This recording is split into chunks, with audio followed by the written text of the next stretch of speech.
Well, good evening, ladies and gentlemen, and we welcome you to the 48th Annual Lorain Sports Hall of Fame Enshrinement Banquet. My name's Tim Elkhorn. I am honored and privileged to be your Master of Ceremonies here this evening. And by looking at the class that we have assembled here at the dais, I think we're going to have a great night for the city of Lorain tonight. What do you all think?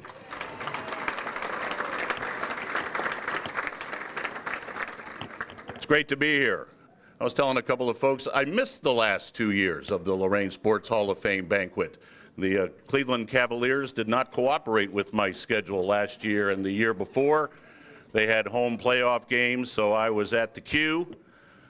It's great to be here tonight, and I'm glad that the Cavs cooperated, and they're north of the border looking for win number 3 in a row over Toronto and number 7 in a row overall.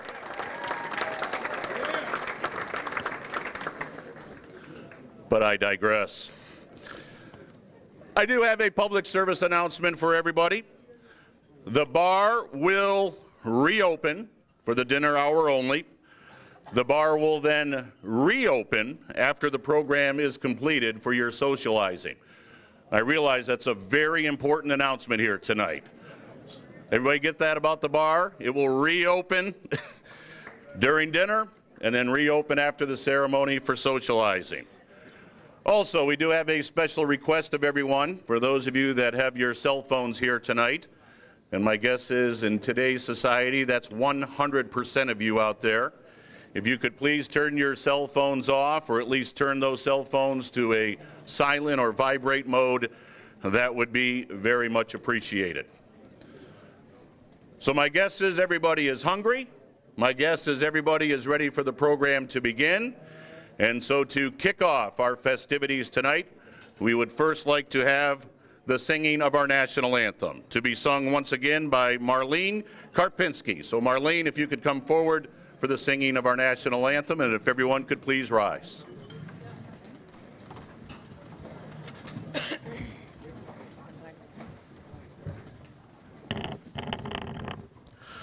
Oh, say, can you see by the dawn's early light what so proudly we hailed at the twilight's last gleaming, whose broad stripes and bright stars through the perilous fight o'er the ramparts we watched were so gallantly streaming, and the rockets' red glare, the bombs bursting in air, gave proof through the night that our flag was still there. Oh, say, does that star-spangled banner yet wave o'er the land of the free and the home of the brave?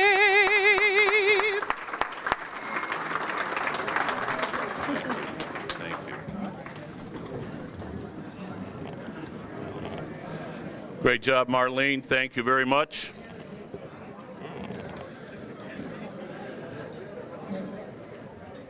Well, ladies and gentlemen, at this time, we would like to bring to the microphone the president of the Lorain Sports Hall of Fame Committee this year, Mr. Bill Rufo. Bill?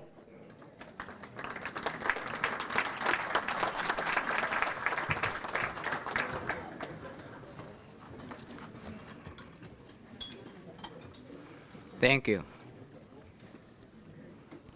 Can everybody hear me there in the back? People with red coats, put their hands up. Thank you, brothers and sisters. My name is Bill Rufo, and I was invited to join this merry group in 2013, and had the opportunity to serve as an advisor. A year later, I was voted in as a regular member, and a few years later, the buck was passed to me, and now I'm the president. So what I'm saying in short order, we do good things in very little time. And we're going to try to do that tonight.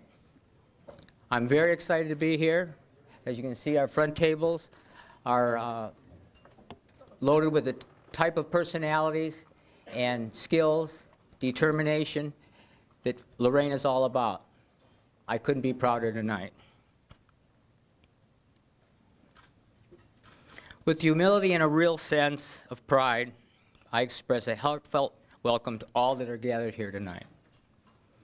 This evening's 48th Enshrinement Banquet is a chance for family, friends, and fans of the Lorain Sports Hall of Fame to honor inducted athletes and celebrate their tireless effort and outstanding achievements. This year's inductees and enshrined team represent the very best in athletic achievement, teamwork, spirit, and of course, leadership. You make Lorain proud. Welcome, newly enshrined, as your names now appear upon the walls of the new Lorain Sports Hall of Fame Museum, a plug, 2600 Ashland Avenue, home of the new campus of Lorain High School. You're going to be part of a great tradition. Along with the great athletes that have come before you, you're now included in the club.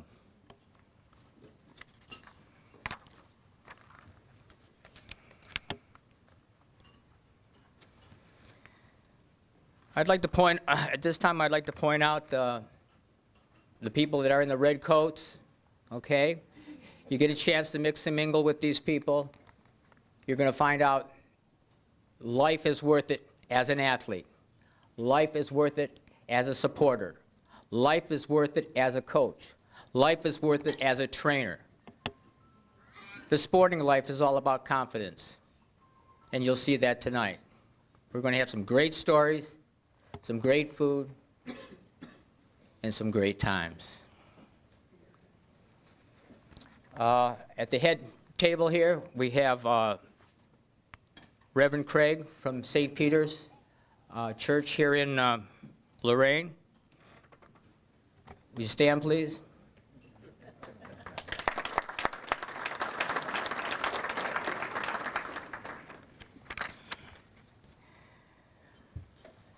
We have the man that needs no introduction. If you're from Lorain, you've turned the radio on, you've gone through the school system, you know him, you love him, Mr. Jim Allen Popio.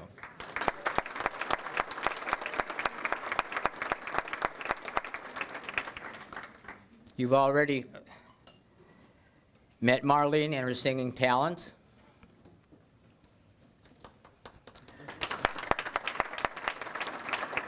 We are lucky enough to have the superintendent of Clearview Schools,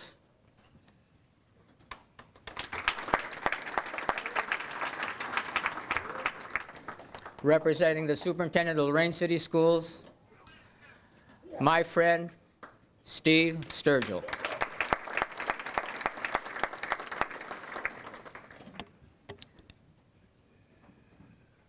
My boss is here, my wife. She's a teacher. She's the mother of an athlete. She's the wife of somebody who's addicted to television because of ESPN. Esther Rufo.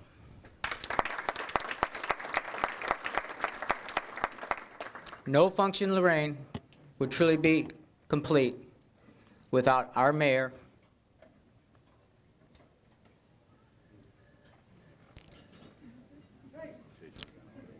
Craig Rittenauer.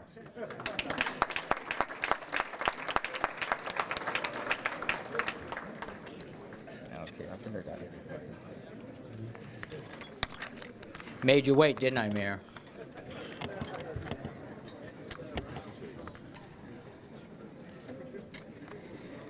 I'd like to point out that we have a mutual arrangement with the Elyria Sports Hall of Fame. Every year, we send 4 delegates to their annual function, which this year is on Saturday, May 13th at Lorain Community College, and they send us four. Tonight, from the Elyria Sports Hall of Fame, we have Mr. Gebhardt. Please stand.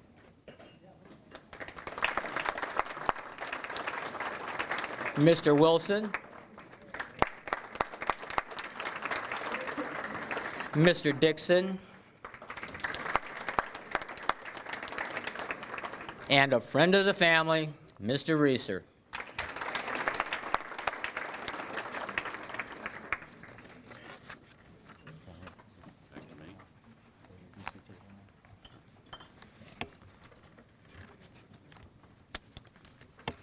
Okay, it is my pleasure to introduce the head table.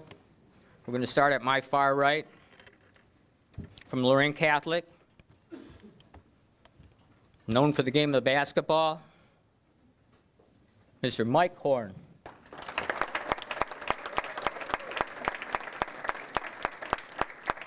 Mike is accompanied tonight by Denny Schindler.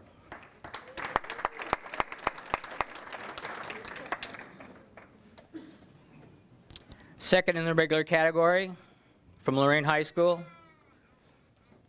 known for tennis, Bill Morris.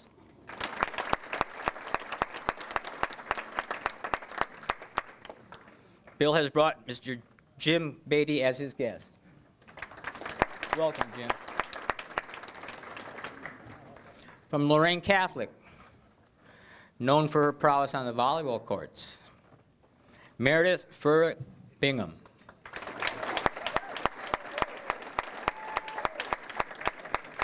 And she's accompanied by her husband, Jay.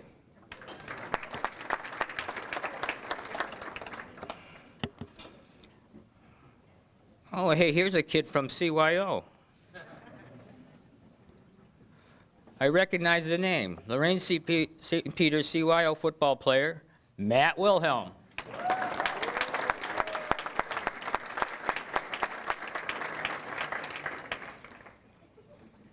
Matt is accompanied by his mother, Ruth.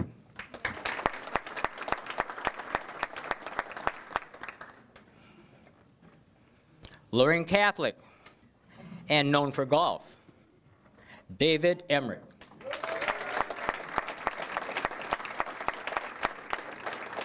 And Dave is accompanied by his wife, Marcia. From Lorain High, known for his accomplishments in track and field, John Talatnik.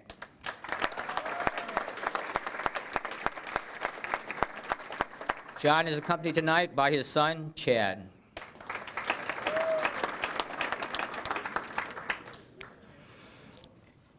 And from Lorain High, 1915, track and field,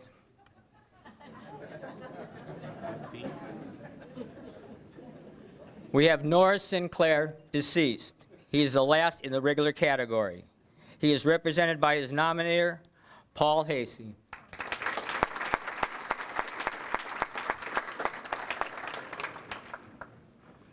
From the special category, Admiral King High School graduate, nationally known as an athletic trainer, Dave Dury.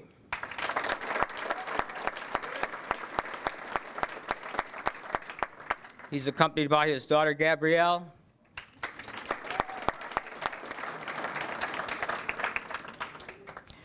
From the team category,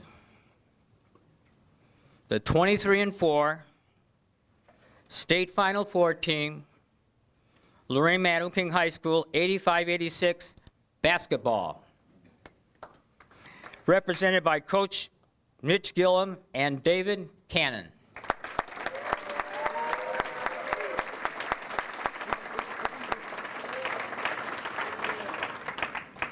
Ladies and gentlemen, please join me and the committee in welcoming the class of 2017 into the Lorain Sports Hall of Fame.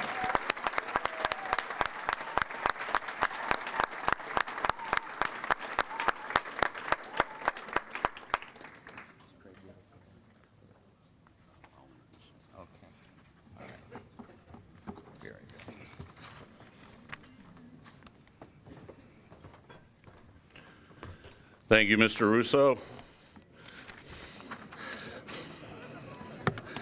I'm teasing.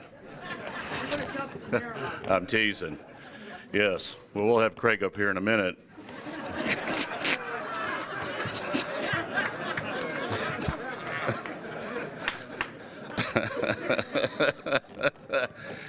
I don't always go by the script, folks. I'm just going to pre-warn you here. In fact, we are going to go a little off the script right now. Mr. Lisicki, be easy, be easy. It says in your program that the Honorable Mayor of Lorain, Mr. Chase Rittenauer, would be addressing all of you after dinner. But Chase is actually catching a flight to Europe first thing in the morning. So he has asked that we move him up in his remarks. Now, I do have to say that it says here in my notes that the mayor is limited to 1 minute. And I have to think about the 48-year history of the Lorain Sports Hall of Fame, and I'm sure for many of those 48 years, the Honorable Mayor Aleko got to address this crowd. And I want to know who told Kai Kai you get 1 minute. I want to know that. So we're going to go a little bit out of order so that Chase can get his flight in the morning. So ladies and gentlemen, the Honorable Mayor of Lorain, Chase Rittenauer.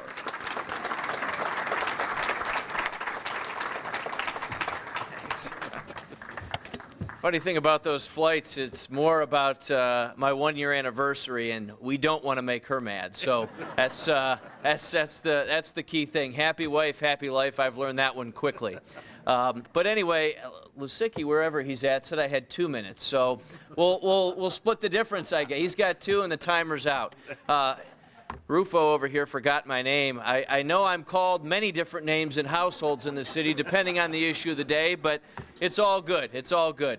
I'm happy to be here. I'm going to stick around for a little bit. I got a pack and all those good things, but the bottom line is, as the mayor, I hear it all. I hear the good. I hear the bad.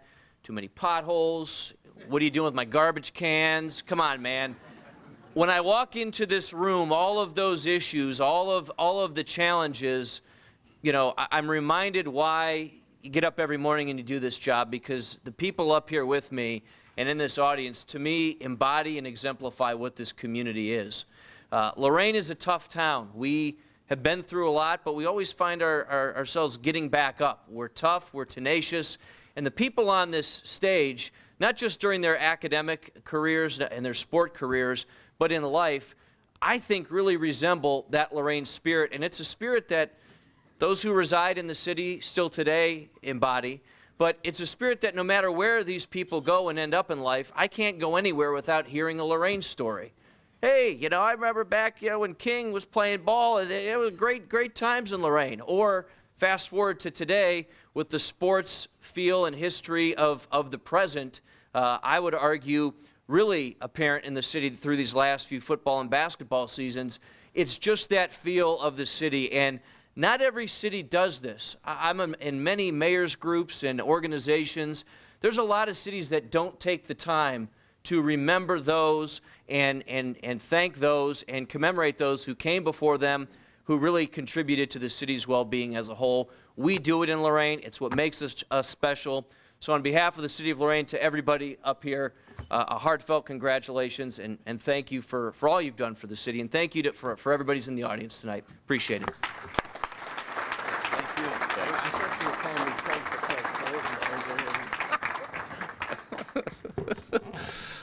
Oh, my. All right. Now we'll go back on script. And before dinner is served, we would like to offer a blessing before dinner. So, Reverend Craig, if you could make your way forward. Reverend Craig Hovanek, pastor of St. Peter's Parish. So together, let us bow and pray. God of all creation, we come before you this day as we give you honor, praise, and thanks. You are the source of all that is good. You are the source of every blessing throughout day. We thank you for the gifts you give us and we receive daily, and unfortunately we take for granted. We give thanks for the opportunity to gather together. We ask for your guidance this evening in all that we do tonight. We ask for your blessing upon our meal, that it may feed us, not just physically, but spiritually. And together we pray, bless us, O Lord, in these thy gifts, which we are about to receive from thy bounty, through Christ our Lord. Amen.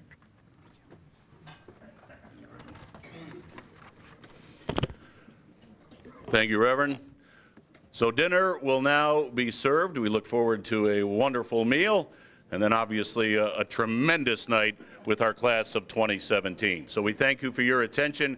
Enjoy the meal, and the program will resume after dinner. Thank you. And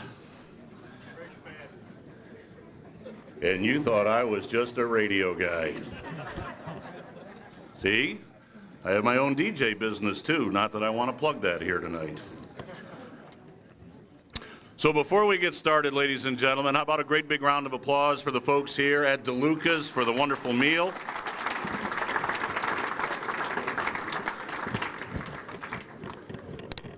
And all of their work. Fresh batteries, full stomachs. I think we're ready to go. And of course, ladies and gentlemen, tonight the Lorain Sports Hall of Fame observes the induction of the 48th class. The Lorain Sports Hall of Fame was founded in December of 1969 by a group of sportsmen in cooperation with the Lorain Chamber of Commerce under the leadership of Executive Director J. Ed Euland. The purpose of the Lorain Sports Hall of Fame was to honor Lorain residents whose athletic achievements exemplify the outstanding sports heritage of our community. The first class of 9 individuals was enshrined in April of 1970, and the Lorain Sports Hall of Fame has now grown to a total of 354 individuals and 35 teams. And we ask that you refer to your banquet program, pages 4, 5, and 6, for a complete roster of past enshrinees. While a large number of those who have been honored are deceased and many others reside in distant parts of the country, we welcome those enshrinees who are with us here tonight. So at this time, we would ask and we would request respectfully that all those in attendance who are past enshrinees, please now stand for recognition here this evening.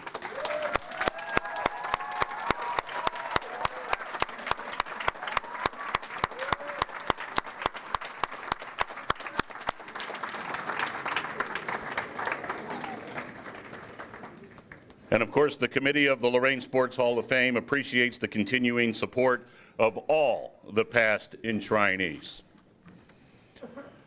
So once again, ladies and gentlemen, it's that time in the program where the Hall of Fame committee proudly inducts the class of 2017 into the Lorain Sports Hall of Fame.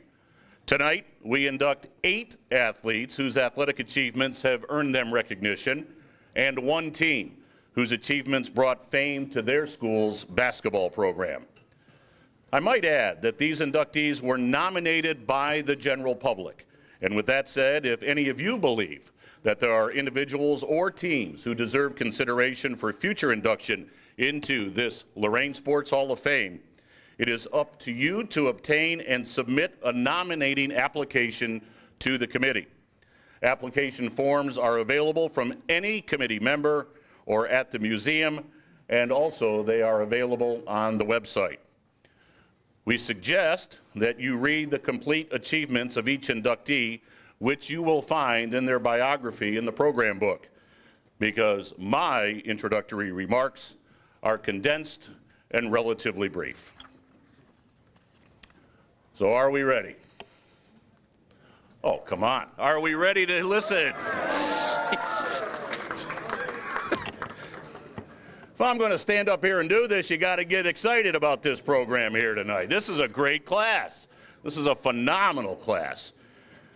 And so we will start with Michael Horn.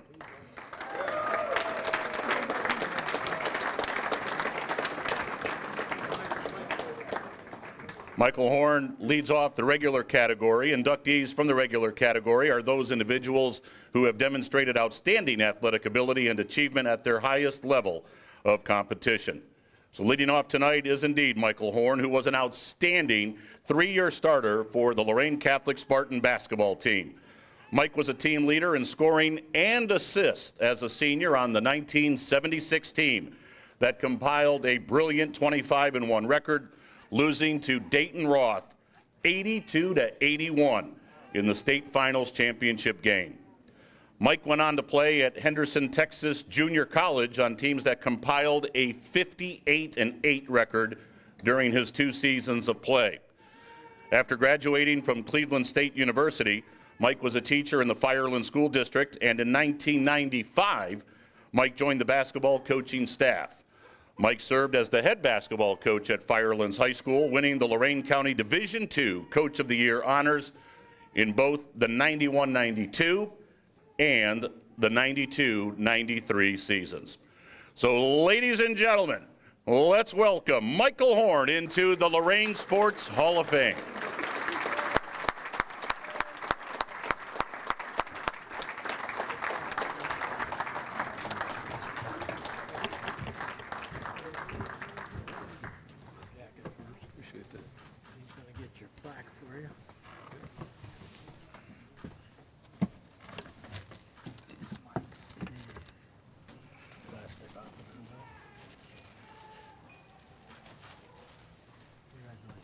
Thanks so much. Yeah, appreciate that. Thank you so much.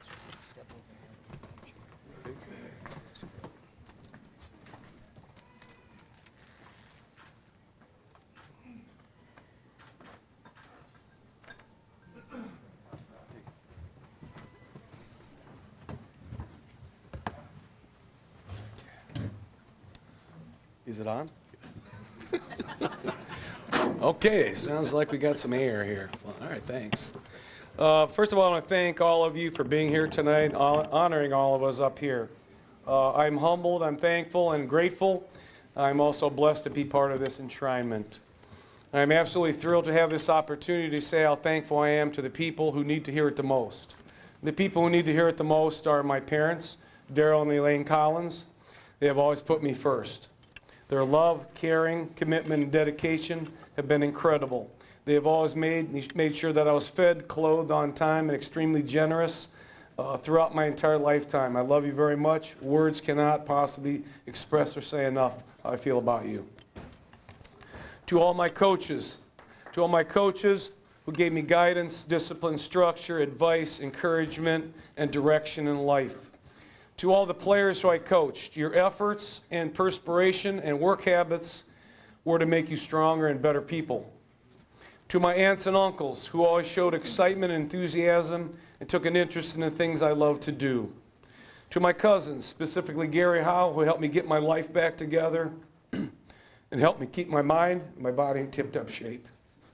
Christina and Timmy, thanks for being so supportive and following me throughout my career, being here tonight. To my teammates, the Scarlet and Gray team, for being totally unselfish, who are always great to play with and who had the competitive spirit to get the job done. The 1975-76 team was 25-1. We lost the state championship by 1 point, and we were awesome. We were awesome. To my friends who have always taken the time to talk or listen how about my life was going on, I love all of you. To Denny Schindler, my cheerleader, my girlfriend, my fiance, my soulmate. Denny and I were high school sweethearts 41 years ago. Next March 31st, 2018, we will be getting married. Thanks for coming back into my life. As a kid growing up in Lorain, sports was my passion. All I wanted to do was be the best basketball player in Lorain County. Being honored means a lot to me tonight, but I was so inspired by those role models who played and the guys who played before me. Some of the guys who inspired me the most were Mike Tully of Lorain Catholic, Brad Frank, and Chad Saladin of Lorain High, Doug Taylor and Tommy Hollywood Harris of Admiral King High School. These were the players that I watched and wanted to be like. They had an excellent work ethic, they were extremely talented, and they knew how to play the game. I would like to personally thank each one of those guys for setting the bar so high. All I did was work hard to be the best I could. As an athlete knows, talent is something that will get you to the top. Although I had talent, I without a doubt had many great coaches along the way, which helped me get the best out of myself. Coaches like Larry Mumford, my 4th and 5th grade teacher who took an interest in me and was my first positive experience in education. Coach Zen Chawanski, my 8th grade basketball coach. Ken Pogachar, my 9th grade basketball coach. James Lawhead, my high school coach. Dick Deasy, goodwill tour to Costa Rica after high school and for helping me find a way back to playing college basketball. Leon Spencer, my junior college coach, who's the winningest basketball coach in national junior college basketball history. And to Gene Leonard, who asked me to help him coach at Brookside High School to get my coaching career started. Other people who were instrumental in my development were Ed Horner and Ray Overmeyer from the Lorain YMCA, where I spent much of my time after school and weekends working on my shot. While finishing up my degree at Cleveland State University, I worked as the building supervisor until I started teaching full-time at Fireland School District. All my physical education teachers throughout my education were helpful in shaping my thoughts about how to be happy, healthy, and to live an active life. I would like to thank Mr. Bennett, my elementary PE teacher, Mr. Chawanski, my junior high, Mr. Milks, and Mr. Tim Rose, my high school phys ed teachers. Presently, I'm teaching I'm working on my 28th year of teaching physical education. This is something that I've enjoyed and I've been lucky enough to do as a vocation. Teaching and coaching has been my life. I've had great PE teachers to help me get this far. Thanks to all those guys who helped me. All these years, one of my greatest strengths is that I am a team player. Although I was a great shooter, I took extreme pride in getting my teammates the ball and having them share in the glory of victory.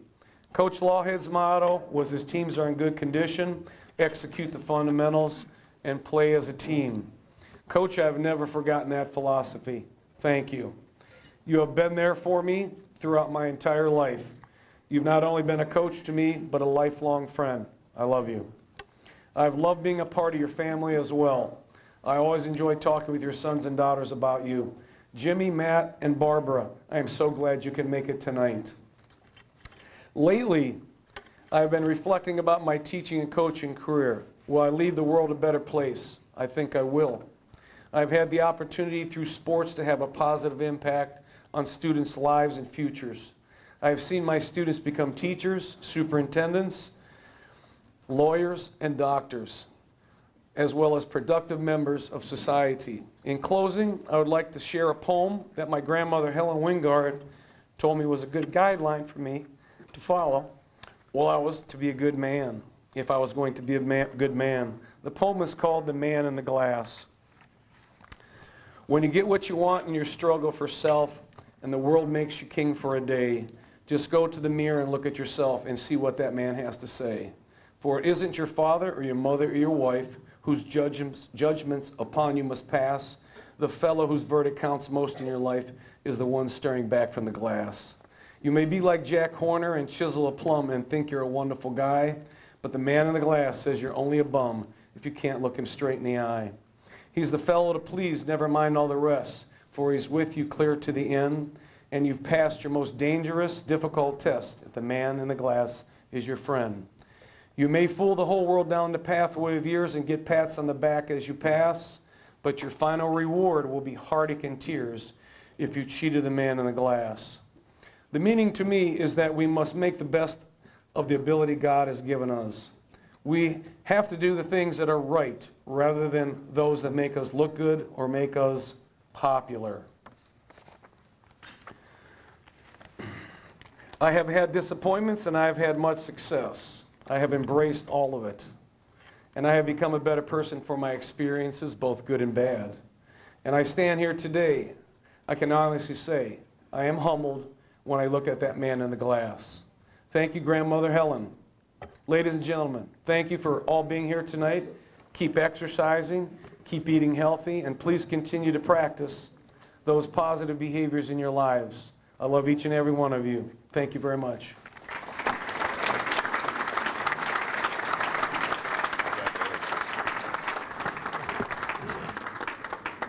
Thank you, Mike. Congratulations. Am I allowed to tell a quick story? Quick story. Last March of 2016, I did a radio show where Lorain Catholic head coach Jim Lawhead joined me as part of a reminiscing on that Lorain Catholic 76 basketball team that Mike Horn was a part of. One of the greatest honors I ever had to be a part of that radio program. Coach Walsh from Oberlin joined him as well. They were talking about their 76 Lorain Catholic teams and 86 Oberlin teams.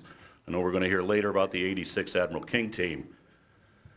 So Coach Lawhead found, I'm sure in his treasure trove, some tapes of that 1976 team from iconic Lorain County play-by-play man Bruce Johnson. I've been told many times Bruce Johnson was the greatest play-by-play man in Lorain County. People take great pleasure in telling me Bruce Johnson was the best play-by-play man there ever was in Lorain County. But it was electric. It was absolutely electric to hear Bruce Johnson make the calls. That unbelievable Southview game. Unbelievable, with the tip at the buzzer, where Lorain Catholic won it. And in my years of doing play-by-play, I guess I'll never be Bruce Johnson. But I've had the privilege of, huh? Well, close, that's good enough, I guess. But I've seen some great teams. There's teams that I wish I had seen play, and that's a team I really wish I had watched and witnessed, because from what Coach Lawhead shared that morning and the stories that I've heard, that was a phenomenal basketball team. So congratulations to you and that squad. Unbelievable.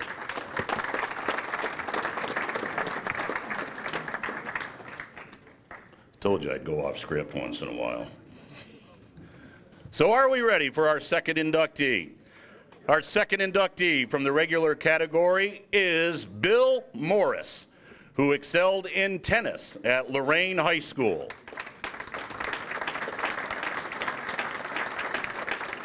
As a senior in 1979, Bill won the Buckeye Conference Championship in first singles, dropping only 2 matches that entire season.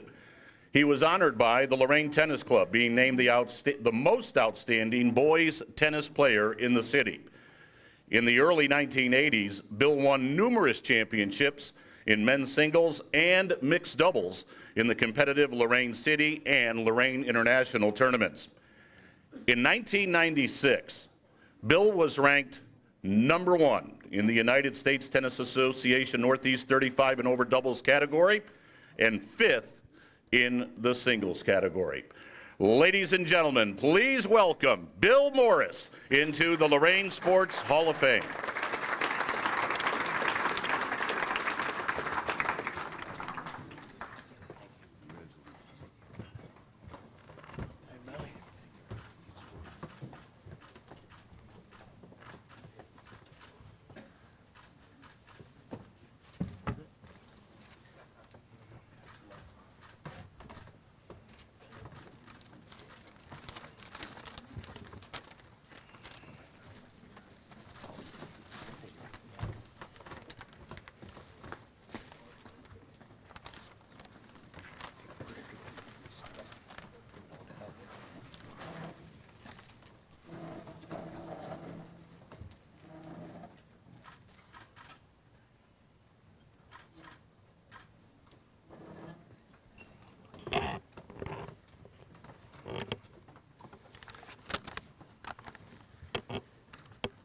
I grew up across the beautiful Lakeview Park, playing football, basketball, baseball, and ice skated in my younger years.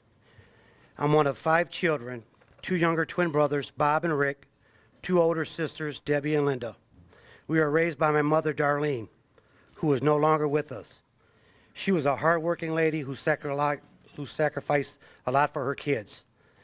She taught us all work ethic, which is the reason why I'm here today.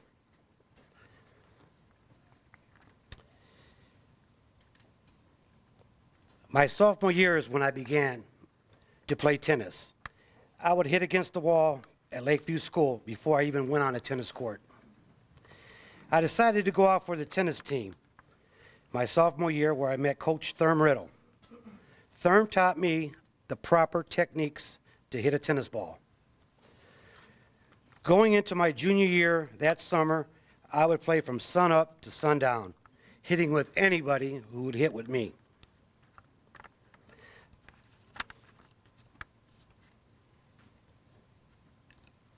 That year, going into my senior year, I lost only 2 matches the entire year. All the credit goes to Coach Riddle. He truly was the best tennis instructor around. Tennis was really booming back in the 80s and 90s. Tough to get to court time, always full. After graduating from high school, I had many college offers, but I decided to work. In 1979, I started working for Lorain City Schools, where I would eventually retire in 2010. From 1980 to the 2014s, I kept playing USA tournaments, winning hundreds of titles along the way, in singles and doubles. I couldn't have done it without my partners. Celeste McConney, Jessica Williams in the mix, and in men's doubles, in the 35s, who I played with over 20 years, Zeke Fitzpatrick. He and I were one of the top 35 doubles teams in the state of Ohio. We won many tournaments, played a lot of invitational tournaments. As for now, I no longer play, but I met a lot of great people along the way. Those memories I will never forget. 40 years went quick, but those were the greatest 40 years of my life. I thank you. It was a great honor. Our third inductee tonight from the regular category is Meredith Furlick Bingham, who was a 3-year letter winner on the volleyball team at Lorain Catholic High School. Sure, give her a round of applause.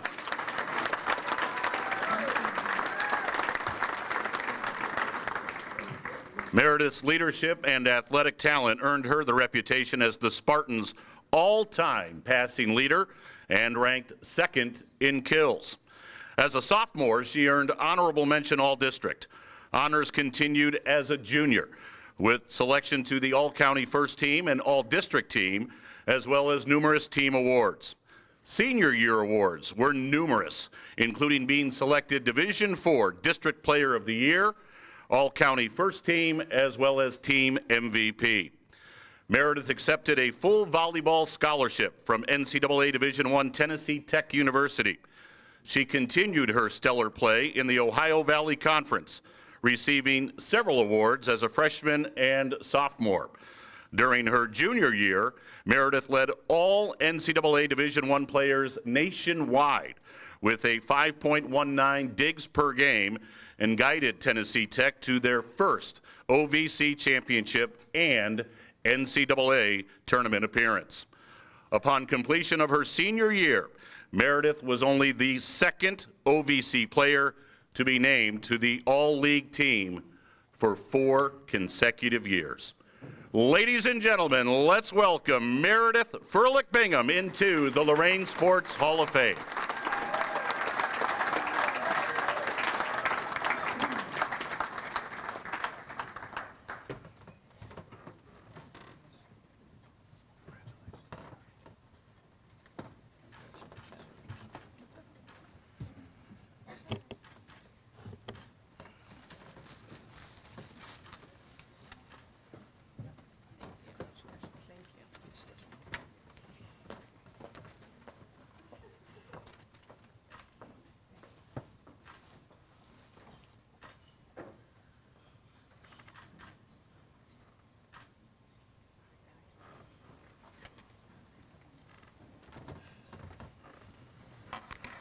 I am honored to be here tonight among all these amazing athletes, those who have been inducted and those in the 2017 class. Being the only female up here takes me back to my childhood days, growing up in a Lorain neighborhood with 17 boys and 2 other girls, one being my sister Marin. There wasn't much time to play Barbies or dress up. We spent endless hours outside playing baseball, football, tag, riding bikes, and foursquare. Little did I know that the street games and snowball fights would be the building blocks of lifelong lessons and cherished memories. Tonight, I would not be here if it were not for my family, coaches, and teammates. They deserve this honor as much as I do. To my coaches, Nick Molnar, Kathy McConnell, and my JO coaches, the hours you dedicated to teaching our teams the skills of the game did not go unnoticed. Countless times, Kathy would be running from work, do a quick change, and never be a minute late that I can remember. My coaches truly led by example. Their dedication, sportsmanship, and motivation on and off the court was validated when our 1994 high school volleyball team was inducted into the Lorain Sports Hall of Fame. Our coaches always had the team's best interests in mind, a valuable lesson I use today. With my dad, George, being a collegiate football player, and my mom, Lorain, an avid volleyball player, sports were a household favorite.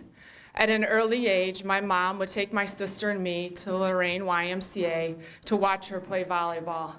There was no watching for us. Marin and I would find a volleyball and play as long as we could. This was the start of Mom's volleyball taxi service, and Marin being my lifetime practice partner and role model. I started playing organized volleyball in the 5th grade. It's not easy to find a decent volleyball court set up in a yard. We did play at Lakeview Beach in the summer, but the other months were a 2-player game named Pepper. For those of you who do not know what this drill is, it's a bump, set, and spike back and forth continuously between 2 people. Marin and I would practice this drill for hours in our yard. Now I look back and understand why my strengths were digging and setting, and my sister's strengths were hitting and serving. At times during our peppering extravaganzas, the ball would get a little bit out of control, taking out my mom's flowers in her flower bed.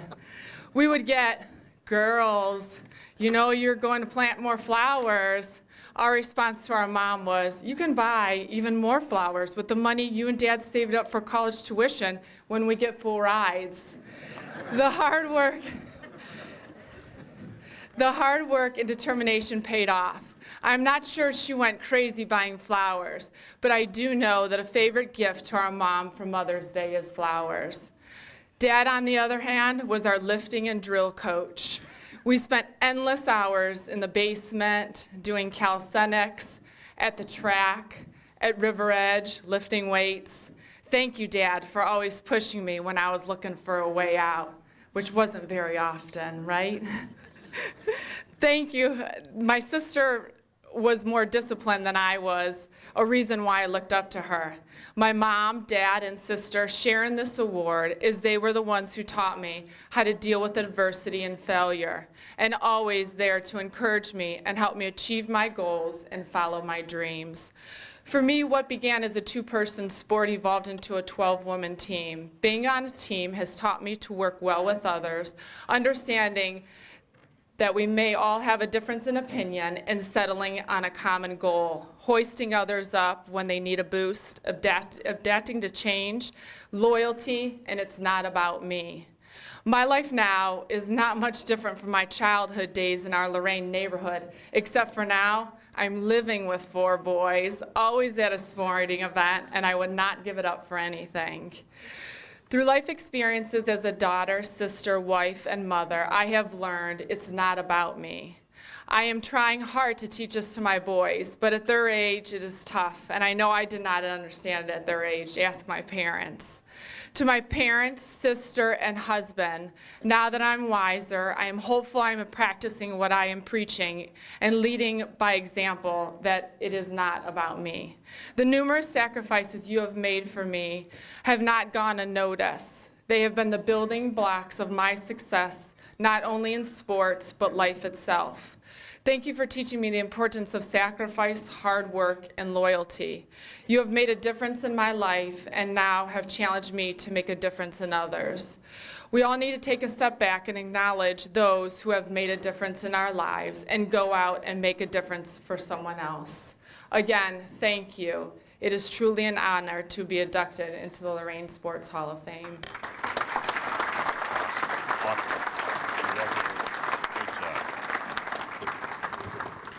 Great job, Meredith. Well, I wish I had known about that girls playing volleyball in the backyard thing. I could have saved myself 2 college tuitions. I wish I could have had my daughter started many years ago. Up next, in our class of 2017, regular inductees, Mr. Matt Wilhelm.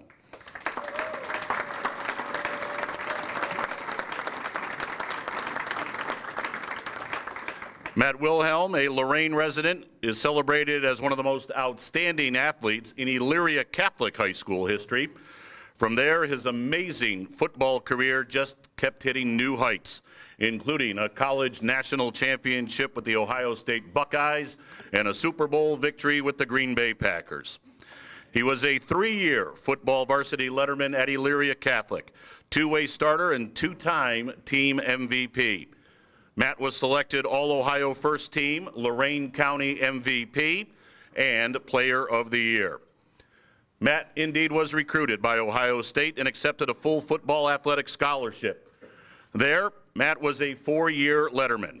He anchored the defense for 3 seasons, twice winning the prestigious Randy Gradishar Top Linebacker Award, and was named First Team All-Big Ten and Consensus First Team All-American. Matt had a memorable game with 11 tackles as the Buckeyes beat the Miami Hurricanes 31-24 in double overtime to win the 2002 BCS National Championship.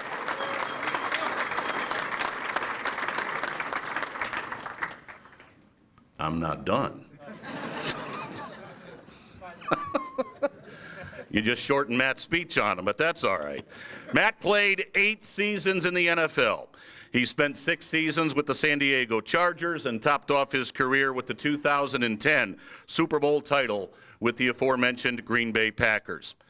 Matt is now active in sports broadcasting for AM 850 ESPN Cleveland, WKNR Radio, as well as WEWS TV5. So, ladies and gentlemen, please welcome Matt Wilhelm into the Lorain Sports Hall of Fame.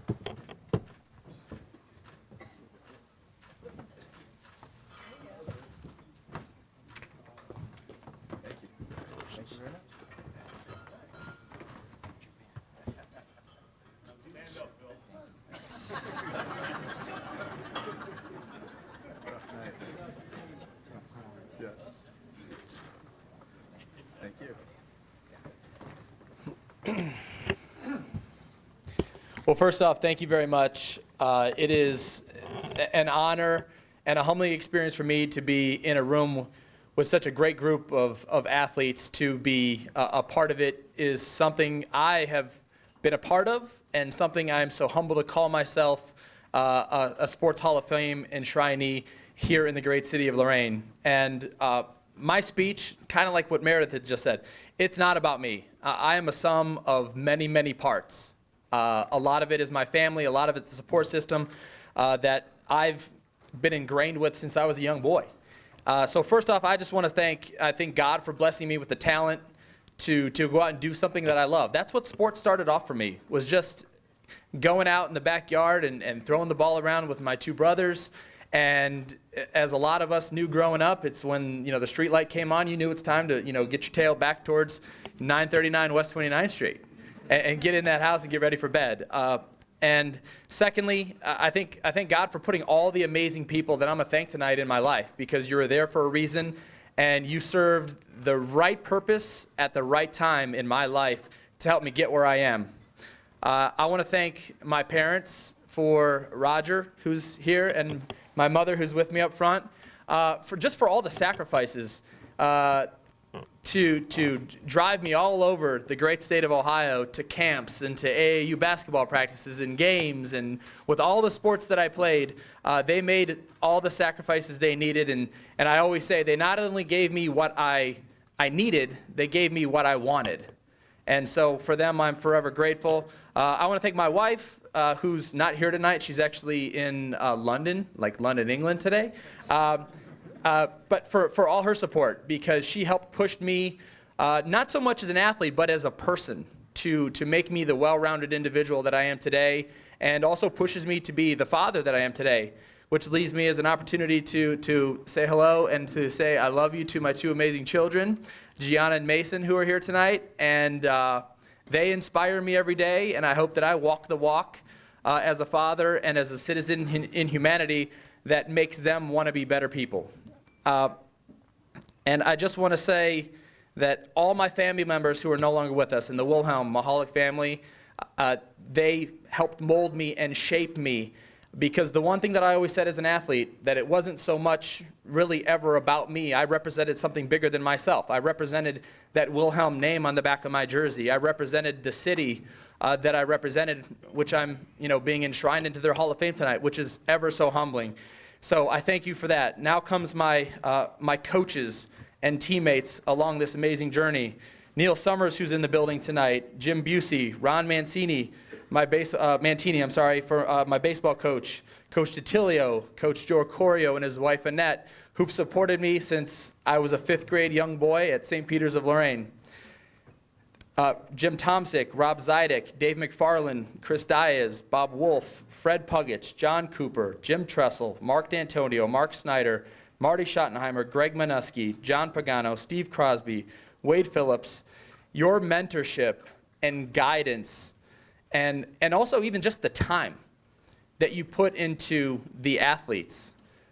I think all of us that have an opportunity to don this jacket are so grateful for the time that you sacrifice away from your wife, away from your children, and give to us as athletes to help mold us so that we can represent something bigger than themselves, which we do tonight, which I do tonight with the great city of Lorain, and we get to do each and every day.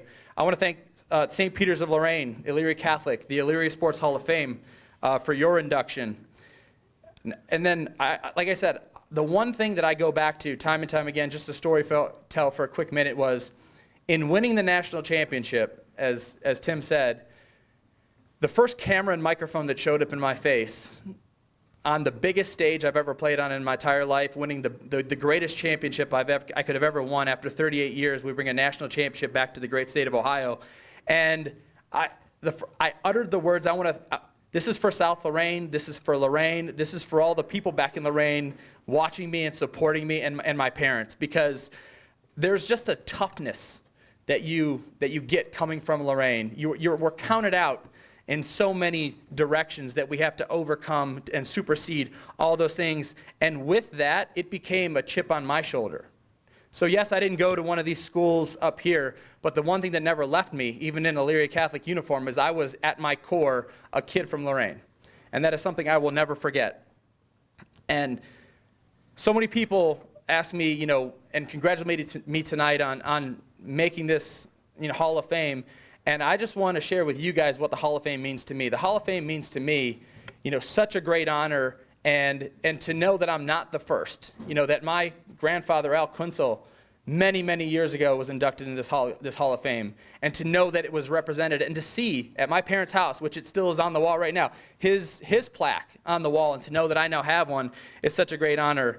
My uncle, Tom Wilhelm, inducted in the Hall of Fame. What he and my Uncle Victor did on the football field, I wanted to be like them when I was a kid. I really did. Yes, it wasn't in a Southview uniform or an Admiral King uniform or Lorain High uniform, but they embodied the big, physical, tough guy from Lorain, and I wanted to be that. And lastly, my Joni Mahalik, who presented me with my jacket. I remember, being a teenager, sitting in the banquet that at that point was in the Party Center in Lorain, and taking part in something for her that was bigger than her, because she representing something bigger than herself, which is this great city of Lorain. And I am so always honored, and I almost want to sometimes get a little candid here. I want to smack some people when they talk smack about Lorain, because you say, where are you from? I proudly say I am from Lorain, Ohio. And the last thing that I'll leave you all with, and this is so true, is I think Lorain made me who I am. I think sports made me who I am, but more so than anything, my family made me who I am. So thank you very much for this honor.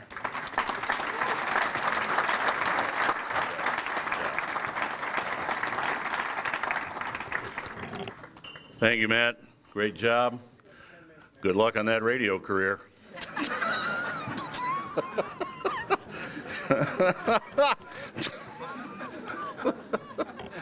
Oh, wasn't that funny? I mean, no, I do want to say, again, here we go, another aside, that I had the pleasure and the privilege of calling Matt Wilhelm's games at Elyria Catholic, one of the greatest athletes I ever saw. Talked about his football prowess, and as it was mentioned at the beginning of the program, my remarks here are somewhat condensed from what was, or what is in your program. Talks there about the 1999 Sweet 16 Elyria Catholic basketball team that Matt was a part of. And I have said for many, many years, that would have been a Final Four basketball team if Matt Wilhelm had not gotten poked in the eye in that Sweet 16 game. I vividly recall calling that game. Matt was running around out there like Cyclops. The one eye was just completely shut. And yet he almost willed his team to victory that night. So one of the greatest athletes I ever saw. Congratulations.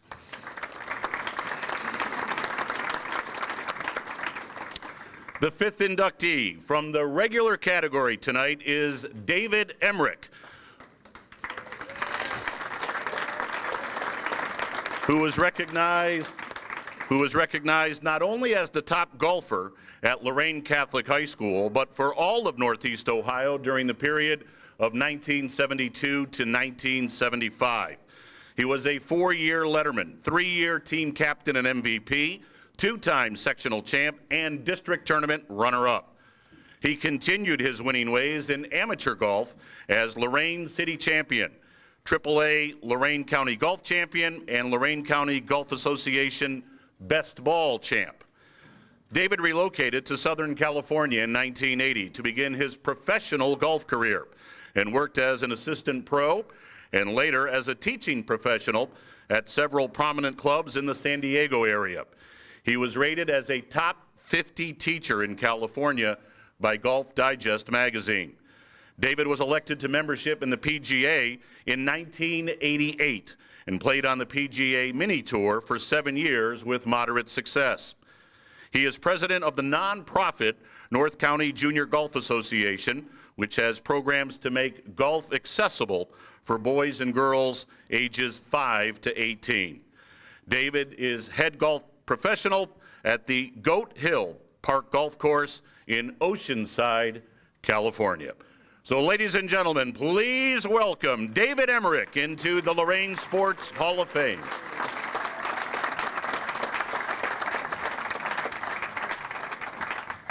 Thank you very much.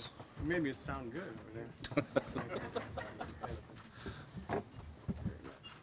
This is a green jacket. I wish it was the master's. Dang it, I didn't reach all my goals. We'll change our color.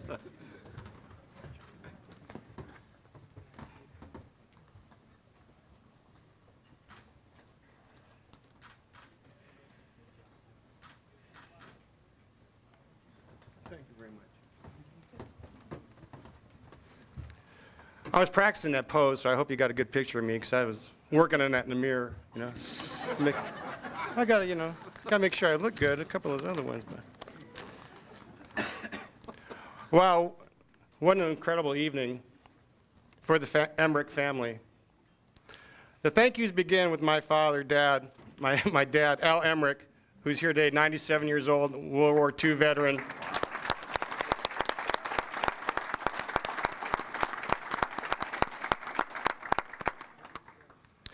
His love and constant support has always been there. Love you always, Dad. My brother Daryl, he was All-Ohio first-team football player at Lorain High. My favorite sister, Denise, who swam on the fastest relay team in the United States and was an award-winning swimmer, and lives here in Lorain. I don't know how she does it. She just says it's, I call her up, I go, how's the weather? She goes, beautiful. I look, it's like 40 degrees and raining. I go, okay, well. And my younger brother, who was a smart one, him and I moved out to California in 1979. So my brother Don, he's also a member of the PGA of America. He runs a very successful teaching program in San Diego. Him and I moved again, like I said, in 1979. We have walked many fairways together. But tonight is not about me. It's about all the people who love and support, help me feel my dreams. And yes, I am living a dream. My love of golf began at Emerald Valley Golf Course, owned and operated by Emil and Emily Kucherik. Their son Joe was the PGA golf professional. We began playing Emerald Valley in 1967. I'm not sure how they came up with that name because there was no emerald out there and there was not a valley in sight. But it was the kids' little slice of heaven. Joe was our role model, and we all looked up to him. His love of the game and his selfishness to coach the kids and play golf with us has shaped my life. Joe was the pro. He always looked nice, had a great sense of humor, drove a nice car, and had a big golf bag with his name on it. We thought that was really cool. In Emerald Valley was all the kids played golf. Joe created a successful junior golf program, and I don't think he even knew it. He gave many, many kids the gift of golf. The Lorain Catholic boys golf team, we all grew up playing Emerald Valley. So when we went to high school, we had a pretty good group. Freshman year, we had Don Olson, Matt Reedy, and we were all buds. We all grew up at Emerald Valley. Sophomore year, Greg Katurb and Steve Stidek joined us, and we began to win matches, gain confidence, and dream of winning a championship. Junior year, we went 18-2 with our 2 losses versus Leary Catholic. And my great friend, Coach Jackie Gorski. Our team made it through sectionals and on to districts where we finished middle of the pack. That made us all want to work harder, and we set the goal of winning a state championship. The senior season, we went undefeated, 22-0, and we beat EC twice. And we won the sectional, we were runner-up at districts, and we finished 4th in the state. Not bad for a bunch of kids who grew up playing the local muni. I am so grateful for being born and raised in Lorain, where I learned that family and love is so important. My mother, Olga, always told us and showed us how to work hard, but also to love what you do. Her unconditional love and support lives in me today. See, our mother was a beautician. She made people look good and feel good. She worked right up to her 90th birthday. Hopefully I will live that long so I can shoot my age. I'm getting there. And of course, a shout out to my boys, Evan and Alex, who are in San Diego, and my wife of 32 years, Marcia. I have loved golf a long time, but I always love you more. Thank you.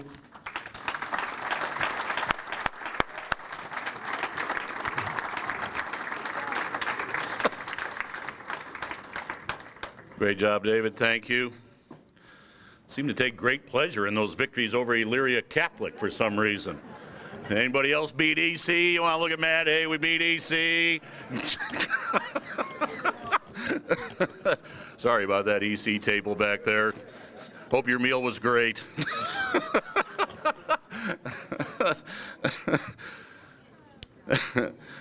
The 6th inductee from the regular category is John Talatnik, who was a 3-year letterman on the Lorain High School track team and recorded several outstanding performances during the 1947 track season. Competing in the high jump event, John was undefeated in his senior year. He set several personal and school records during that season and culminated his track career with a first-place jump of 5 feet 11 inches at the Ohio High School Athletic Association track meet in Columbus. Lorain City Schools would not have another male athlete capture first place in the state track and field competition and championships until Zion Cross in 2016, 69 years later. John Talatnik was also, absolutely.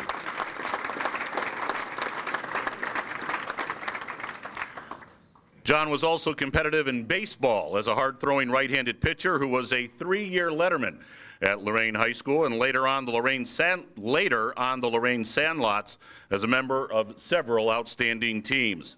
He was a starting pitcher on the 1957 National Tube Team, which won the National Amateur Baseball Federation Championship. Ladies and gentlemen, let us welcome John Talatnik into the Lorain Sports Hall of Fame.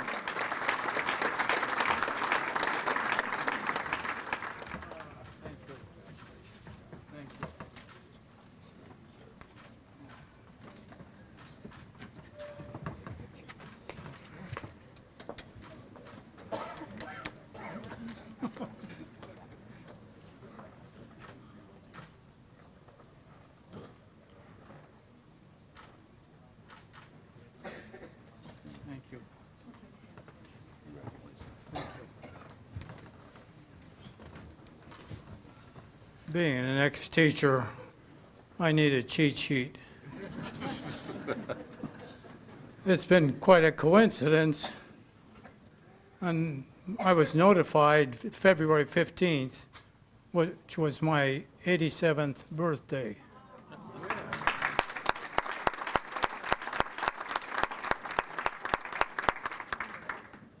Plus, I was in the 48th induction, which was my graduation date at high school. I'm lucky to be inducted twice, once with the National Tube baseball team, and secondly for the 2017 in the high jump record. My parents were always supportive of my brother and I when it came to sports. And in junior high, where I started track, I had Miss Woods as a gym teacher. That was during the war when there was shortage of men teachers. And she's what got me into what was known as the Western roll. In high school, my coaches were Herb Mills and Harold Pryor. The Western roll I would brain fart.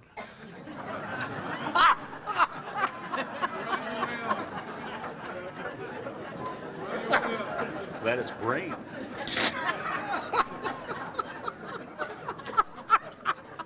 In high school, we jumped at George Daniels Field into a sand pit.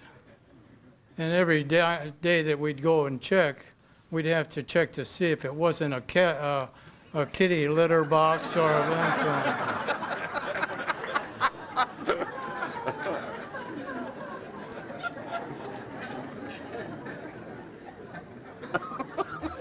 Track ended when I graduated. I enrolled in Western Michigan for baseball because baseball was always there growing up in the city leagues. And brain fart.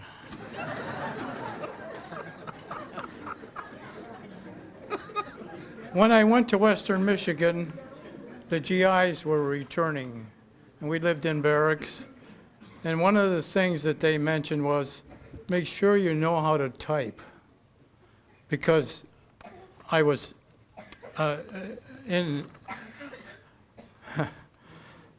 because I got into the Army in 1952 and 54. And sure enough, I let them know that I could type, and I became a company clerk in Korea. And it was like a vacation because the armistice had just been signed, something that I would have never had and never did have. I attended Carpenter's Apprentice School because when I was at college, I would work at a carpenter in the summertime. And I got married in 1958 to a wonderful gal. And for 52 years we were married. She'd passed away in 2010. She gave me two good kids, Chad, my son, and my daughter, Shelley.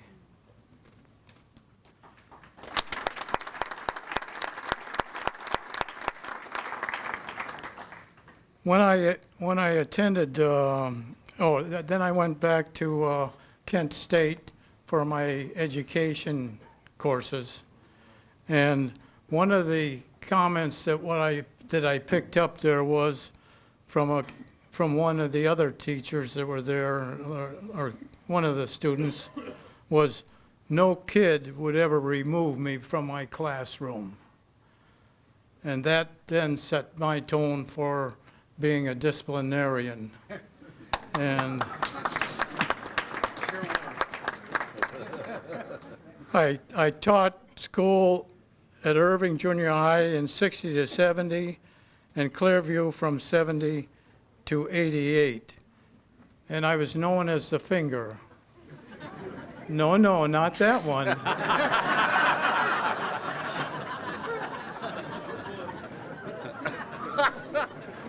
In order to impress upon the students that did what I thought was wrong, I would poke them in the chest. And that's where I was known as the finger. I didn't do it to the girls.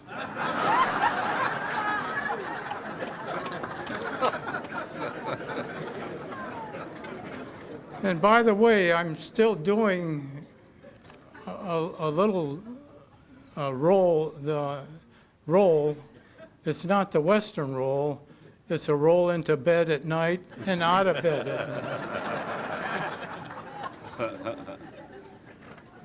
And I also jump off of curbs. I now play racquetball twice a week at Oberlin College, and I do exercises. And I stay home on my recliner and watch Judge Judy, Dr. Phil, Catfish, and listen to Clark Howard. Yes. Thank you very much. Clark Howard. All right. That's a good thing. Yeah, John had his cheat sheet. It was brain fart right in there. I could read it. John, I've done a lot of banquets over the years. That's the first time I've ever heard brain fart and the finger all in the same speech.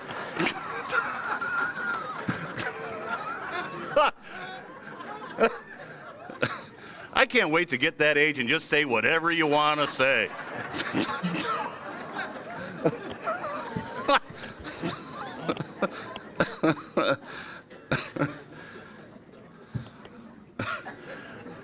That was great. The final inductee from the regular category tonight is Norris Sinclair, who was an all-around athlete at Lorain High School, lettering in football and basketball, but track was Norris's outstanding sport. Norris was the first ever state track champion from the city of Lorain, as well as Lorain County.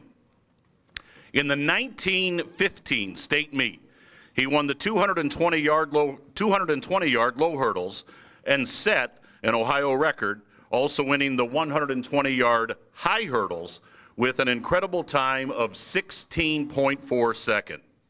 He remains one of only 2 people in the 100-year history of Lorain High Track to win dual state championships at the very same meet. Norris went on to attend the University of Wisconsin, where he won inter-college meet low hurdles. Before his sophomore year, though, he joined the U.S. Army and participated in World War I on the battlefields in France. In his later years, Norris became an outstanding participant in the sport of sailboat racing in the state of Georgia and had prestigious sailing regatta named after him. Ladies and gentlemen, we welcome in memory Norris Sinclair into the Lorain Sports Hall of Fame, and Paul Hasey will represent the family of the deceased Norris Sinclair, and he will accept the commemorative plaque in his honor. Paul?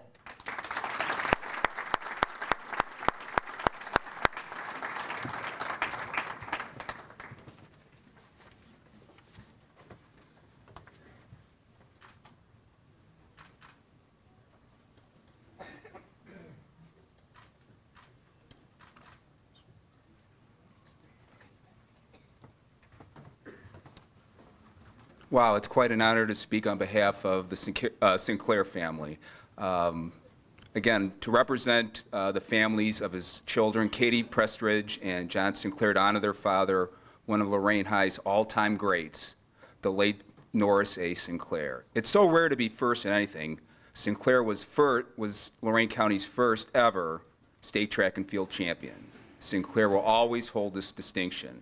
Born in DeWitt, Iowa, Sinclair lived a majority of his early years in Lorain. Sinclair, as you know, was a three-sport standout for Lorain High. He lettered football and basketball, but his greatest acclaim was track and field. Track and field meets were very popular and well-attended, even in the early 1900s. Consequently, the events were very competitive, which makes Sinclair's accomplishments all the more impressive. The year 1915 was memorable for both Sinclair and Lorain High. The world was going through a lot, especially in Europe, which was going through the throes of World War I. At the Division I state track meet, as Tim mentioned, Sinclair won the 120-yard high hurdles in a meet record 16.4 seconds, and he was also champion in the 220 low hurdles in 26.4, an event that has since been retired. Sinclair also placed second in long jump. And just to give perspective to the times, it was only the 8th year of the state championship, which now entered its 110th year. And as one can imagine, event venues were quite primitive by today's standards. Athletes competed on cinder tracks, which some of us that are up in our years still remember as athletes, and starting blocks were still decades away, not formally used until the 1948 Olympics. And if any of you have seen the movie Chariots of Fire with Harold Abrahams and Eric Little, you kind of know what I'm talking about. They used trowels to dig out their starts. It was very primitive. Sinclair's efforts made him one of two people, as again Tim mentioned, in the 100-year history of track, Lorain High Track, to win dual championships. And the other was Dick Sanford in 1923, who won the 220-yard low hurdles and long jump. So hopefully Dick's legacy will be also honored someday by the Sports Hall. The 1915 season behind his solo efforts also led Lorain High to a third-place finish with 12.5 points behind Shaw and Asheville. It was also different areas as far as age requirements. Born on May 2nd, 1895, Norris won his track titles as a 20-year-old. But still, Norris Sinclair is one of the finest trackmen in the history of Lorain. And according to his son, his dad once also held the world record for 50-yard hurdles, again, an event that is now retired. A little bit about his family. Norris Sinclair was the oldest of two children of Carl and Ella Sinclair. His father was a congregational preacher. Sinclair's family came to Lorain twice, where his grandmother lived. The first time when Sinclair was between the ages of 7 and 8. The family left the area for 2 years and lived in Mill Valley of Marin County in the Bay Area of California. The family returned back to Lorain after the great San Francisco earthquake of April 18, 1906, and subsequent fire that killed 3,000 people and destroyed 500 city blocks. In other words, it was a horrible experience for all involved. Sinclair had a younger sister, Catherine, who later married Harold Johnson.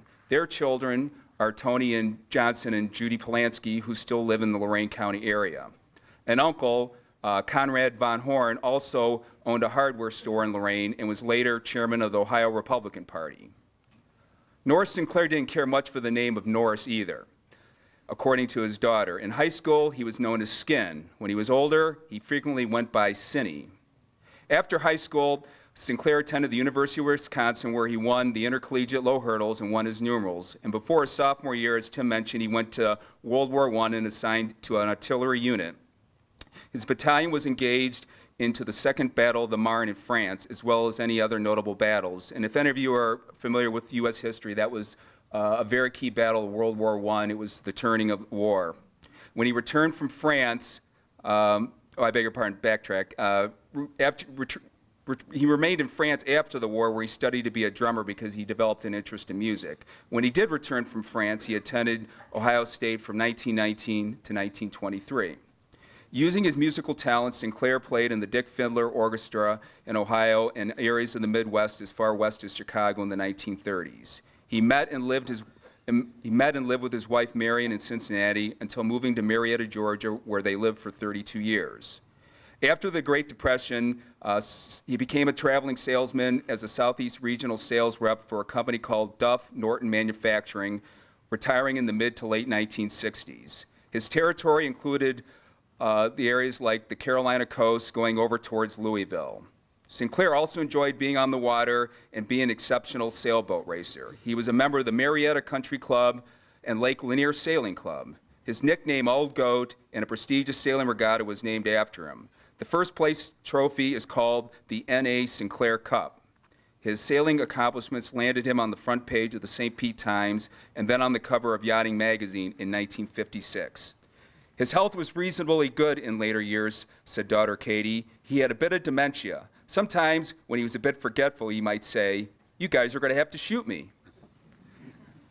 Sinclair suffered a ruptured adrenal gland, which ultimately led to his decline and death in January 1974 at age 78. Again, I'm very blessed and honored to honor Norris Sinclair's legacy on behalf of his children, Katie and John, and I'm very humbled to speak on their behalf. And in case you're wanting my connection, it's very simple. I saw Norris Sinclair's name when I was working on my track records for the Chronicle Telegram, and that's what got the ball rolling back in 2010 when I first nominated Norris. And his family is now the recipient of this well-deserved recognition.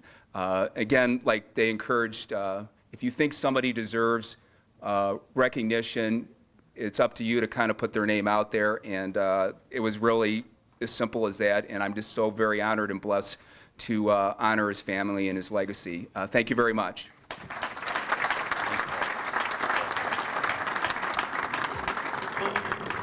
Thank you, Paul. I mentioned earlier about I wish I had seen or had been able to do some play-by-play of that 75-76 LC team. Boy, how many wish you could go back in time and watch Norris run? He had to be flying on those cinder tracks. That's an amazing story. And Paul, thank you for finding it and bringing it to our attention. We now move on to the special category. Inductees from the special category are those individuals whose outstanding performance or leadership in the area of sports warrants recognition. And representing the special category tonight is David Dury. David is an Admiral King graduate who has become a nationally known athletic trainer at the collegiate and professional sports levels. David started his career as a student trainer with the Admirals and continued at The Ohio State University, where he was accepted into their student athletic training program. After graduating from Ohio State, he became a graduate assistant at the University of West Alabama, where he mentored student athletic trainers and provided his trainer skills to the Blue-Gray Football All-Star Game, as well as the Atlanta Falcons. David then accepted a position at Hilton Head Hospital, where he provided services to the professional national tennis and golf tournament events. He is now employed as a nationally certified athletic trainer for the Cleveland Clinic and coordinates trainer services to numerous area high schools. So, ladies and gentlemen, please welcome from the special category, David Dury into the Lorain Sports Hall of Fame.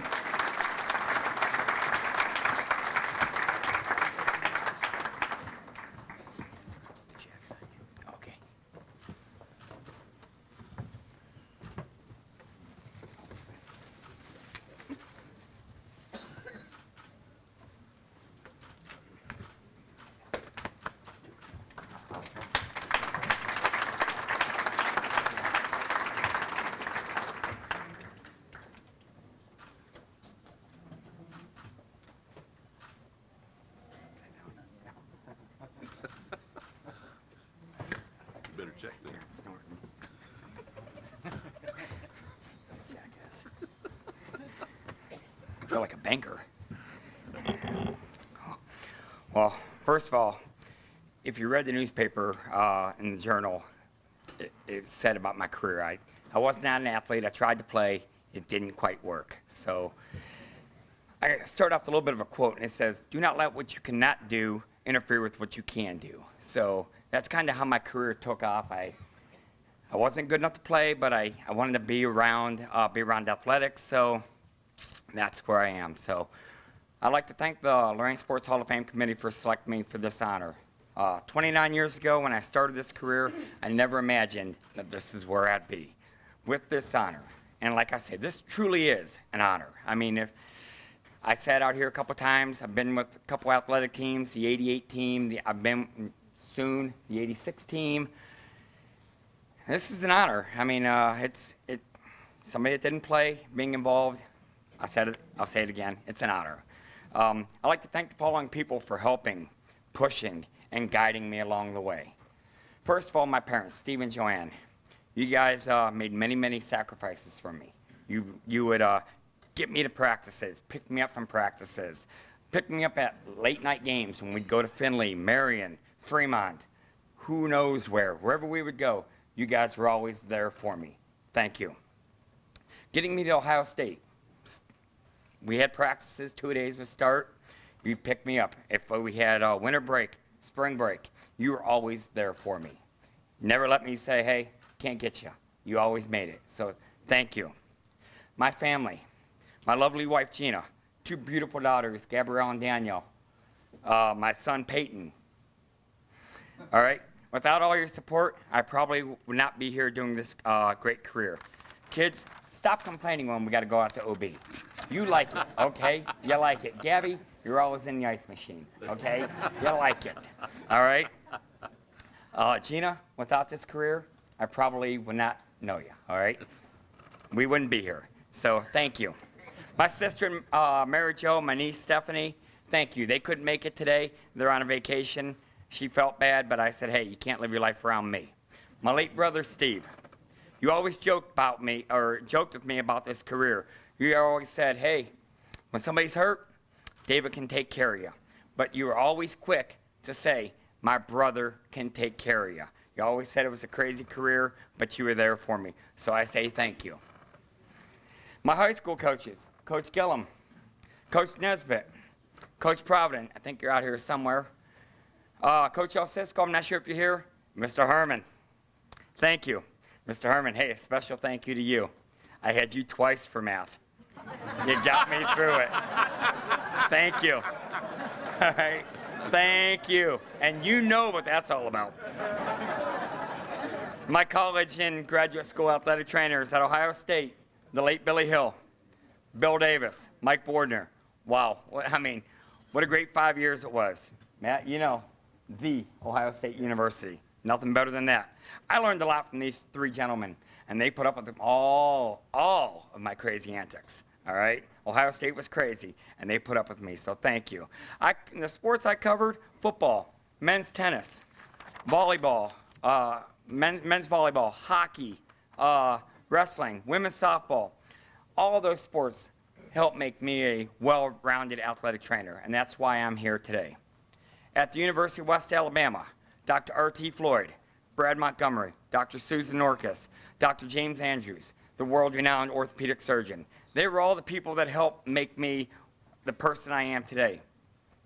This is a place where I really, truly learned what it's like to be an athletic trainer. At UWA, we did not have the budget. We had 0 budget. It was minimal.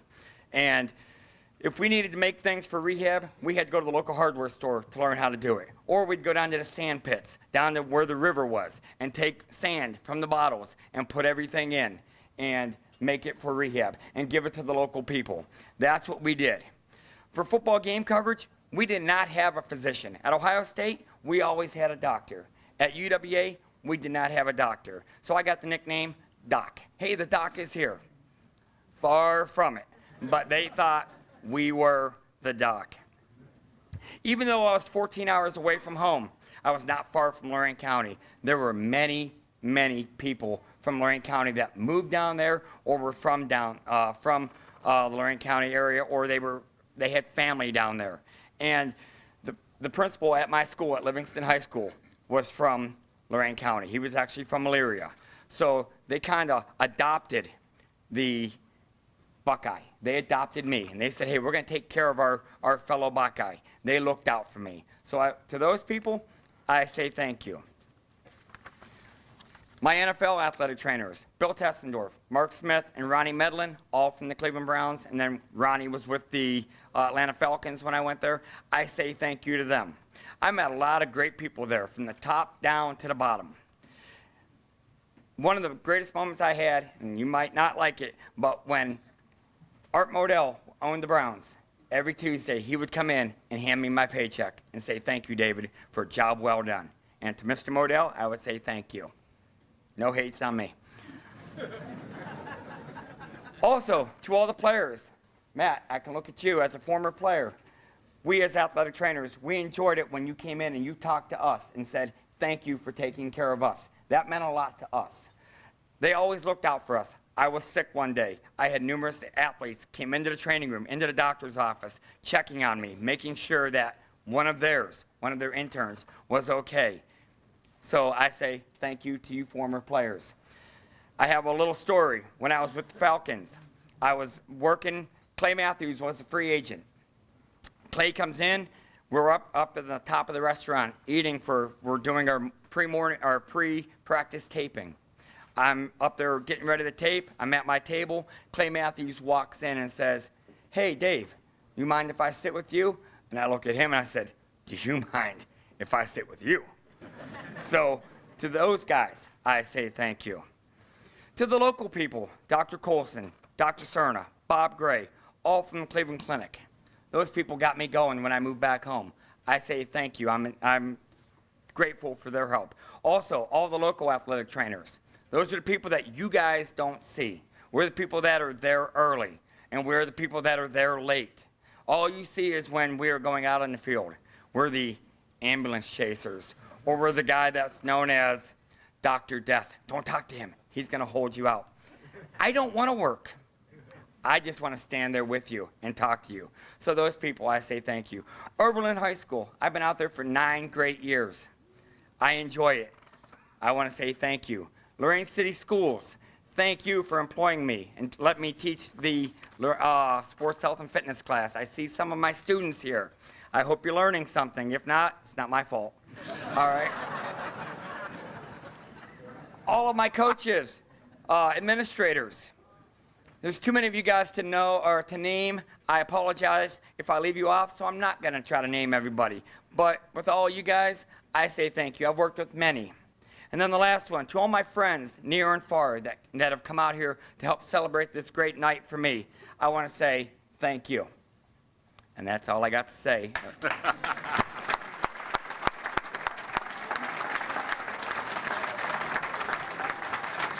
I'm bumbled. You did fine. You did fine. Thank you, David.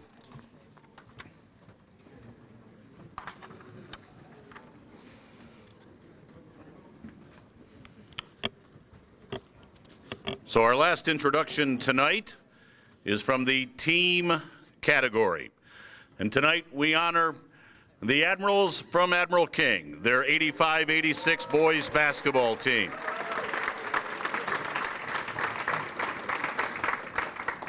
And we now invite all team members who are in attendance tonight to come forward for this presentation.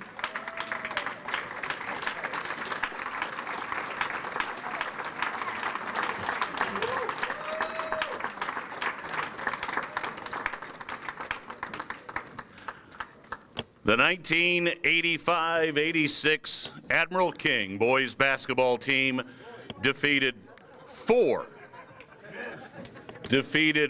of the state's top 20 ranked Division I teams in their run in postseason play.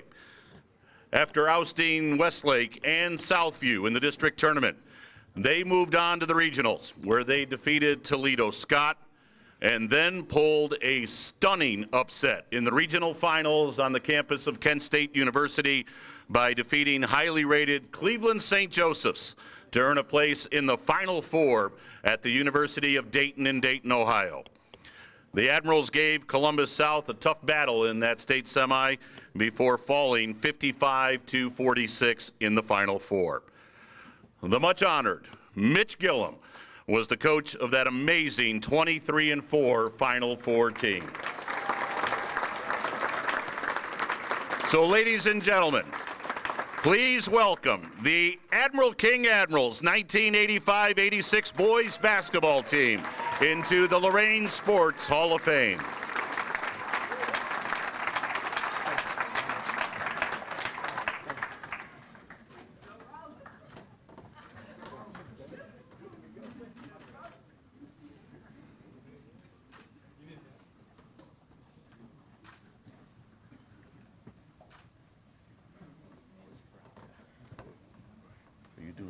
individual plaque now, or does David? No. Okay. All right. Thank you. I'd like to say thank you to everyone that came out tonight. And this is an astonishing honor. It's been an amazing night. And Coach asked me to basically give the remarks. So I'm going to call out the names, and Coach will hand out the plaques, and then I'll give some remarks. Okay. Yes, all right. Oh, man, I'm going to put this thing in. Put it in somewhere? No, I'm just trying to see where I can put this thing. All right. This man needs no introduction, Mr. Jim Popio.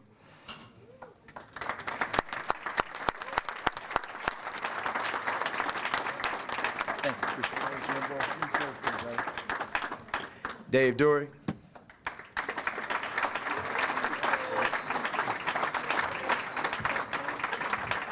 Coach John Rabarsi.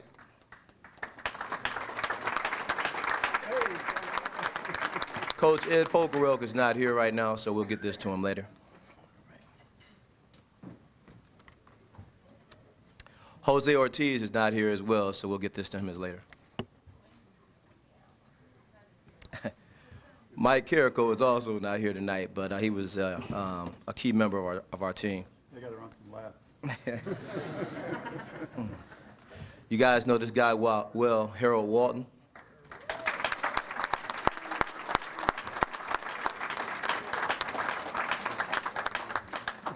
Cedric Whitfield.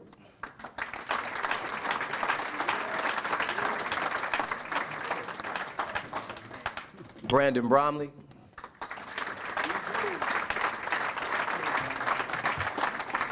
We call this guy the eraser because he used to block a lot of shots. Joe Rouser.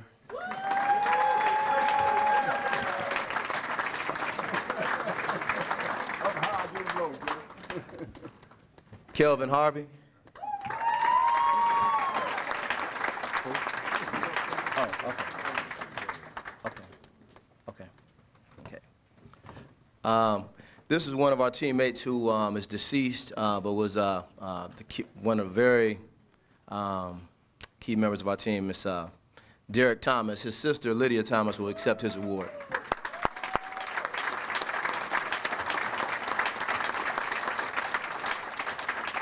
George McCall.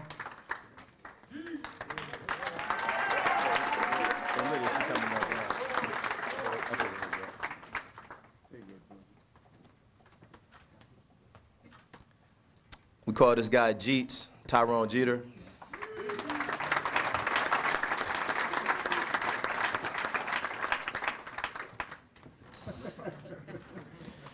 This guy was first team all-state in the AAA division in Ohio, as well as first team all-Buckeye Conference, player of the year in the Buckeye Conference, and went on to Ashland University and was a three-time college All-American, LeBron Oink Gladden.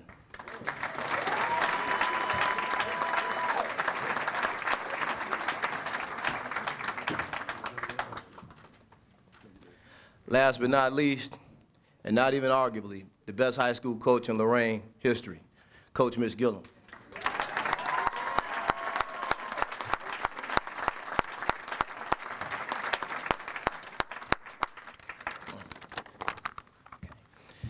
I'd like to start by acknowledging two key members of our team who are not physically here with us tonight, but are here in spirit.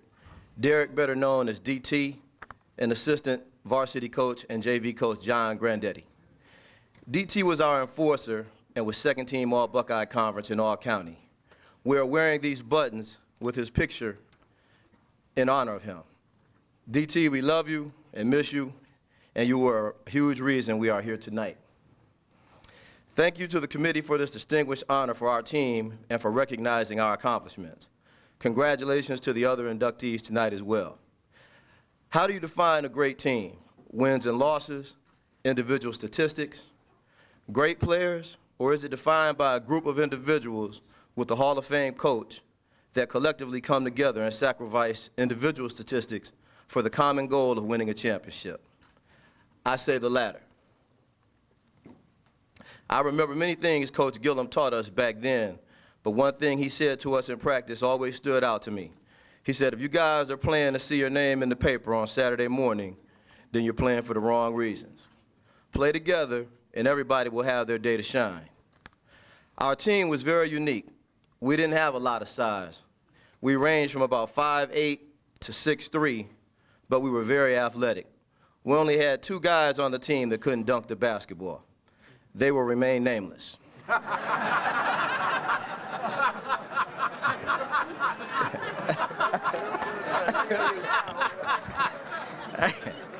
Okay. If you don't have height, you better have heart. If you don't have speed, you better have instincts. If they don't believe in you, believe in yourself. If they question your ability, you can show them better than you can tell them. Early in the season, we were not playing Admiral King basketball. We were winning, but we weren't really playing well. We lost the first game we played against Southview, and then our 68-game varsity home win streak came to an end versus Cleveland St. Joseph in early January. I believe we were 8-2 after 10 games. Coach Gillum, as he was known for, made some lineup adjustments, and we began to hit our stride. We had a very tough schedule that year. Southview was ranked in the top 10 in the state that year as well. We had to play them 3 times. We won 2 of those 3 games, including the district championship. All 3 of those games could have easily gone either way. Southview finished the year 21-3. Their only 3 losses that year were 2 games to us and 1 game against Oberlin, who won the AA state championship that year. We went on to Kent State and beat a tough Toledo Scott team that had future NBA player Melvin Newburn. We were sparked by George McCall, who led us in scoring and rebounding that game, and the outside shooting of LeBron Oink Gladden and Tyrone Jeter. In the regional championship rematch versus Cleveland St. Joseph, we played our best game of the year. We were focused, confident, and determined to beat them that night. Derek Thomas played an outstanding defense on future Ohio State star Treg Lee, and George McCall got the best of 6'11" Eric Riley, who went on to play with the Fab Five at Michigan and then on to a successful NBA career. George clearly outplayed him. Once again, we got outstanding shooting from our guards, including LeBron, Mike Carrico, Tyrone Jeter, and myself, and timely and accurate free throw shooting and great guard play from Harold Walton, whom Coach brought up from JV for the tournament. We won that game and advanced to the state semifinals in Dayton, where we rested on our laurels and didn't prepare as we should have, not due to Coach, but by us not respecting our opponent's 18-8 record versus our 23-3. As a result, we lost out on an opportunity to do something special and bring home a state title to Lorain. That still stings. Nevertheless, we were champions. We were Buckeye Conference, sectional, district, and regional champions, in addition to being in the Final Four state semifinals. We have the distinct honor of being one of only 3 of the great Admiral King teams to make it to the state tournament. The 79-80 team, which in my opinion was the best Admiral King team and lost the state championship by 4 points, was one, and the 87-88 team led by Harold Walton was the other. Hopefully the 79-80 team will join the Hall soon as well.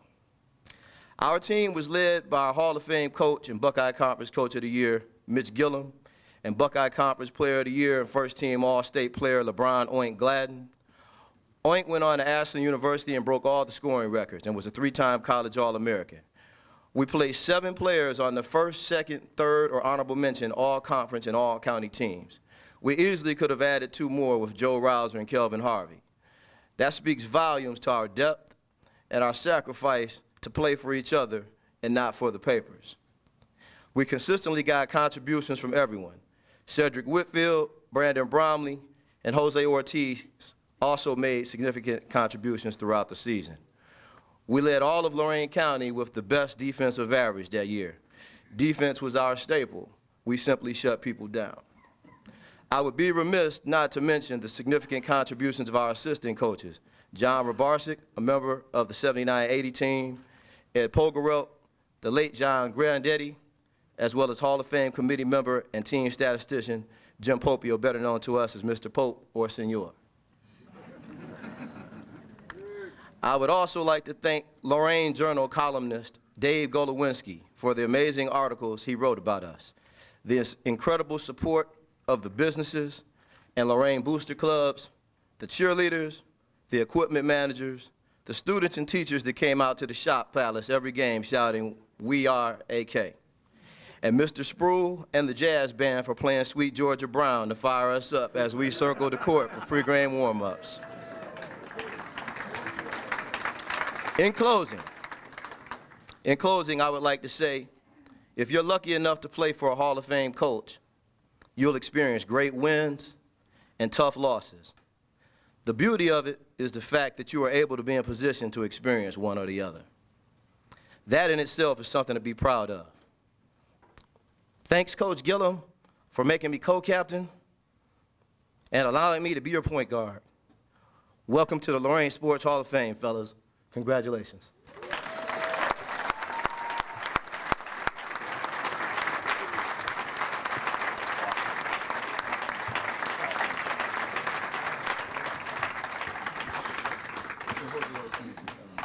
His sons are here. Chief sons. Oh no,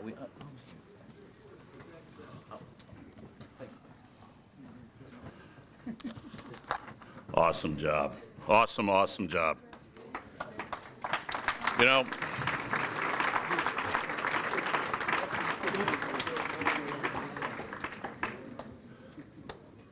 to me, and I'm sure to probably the majority of people that are here tonight, the beauty, the essence of high school sports is the memories that it creates. The memories of what took place on a football field or a basketball court. And I have such great memories of that 85-86 Admiral King basketball team because it was my very first year of doing play-by-play. I was green as grass, 22 years old, out of Kent State University, and I got to do high school basketball, and I thought, man, I have the greatest job in the world. And I got to watch that 85-86 team and that 85-86 Oberlin team, which was alluded to, that won the state championship, and I thought, this is unbelievable. Although I also have seared in my memory the very first time that I walked into Admiral King to do a pregame interview with Mitch Gillum, 22 years old, out of Kent State. And Mitch uncoiled out of that chair, and I thought I was doing an interview with the Jolly Green Giant. I was like, this can be pretty intimidating. But over the years, we've developed a wonderful relationship, and I think the world of Coach Gillum, and obviously congratulations to this remarkable team. They were a joy to cover, they were a joy to watch, and certainly one of the best ever that came out of the city of Lorain. Congratulations. Well, obviously, as part of our ceremony here tonight, we recognized and honored all of those great athletes and great teams or team in the past in the city of Lorain. It's also time tonight to honor the present with the J. Ed Euland Awards. And so, ladies and gentlemen, I now bring to the microphone another legendary, iconic figure in the world of radio. Let's hear it for Jim Allen, or Jim Popiel.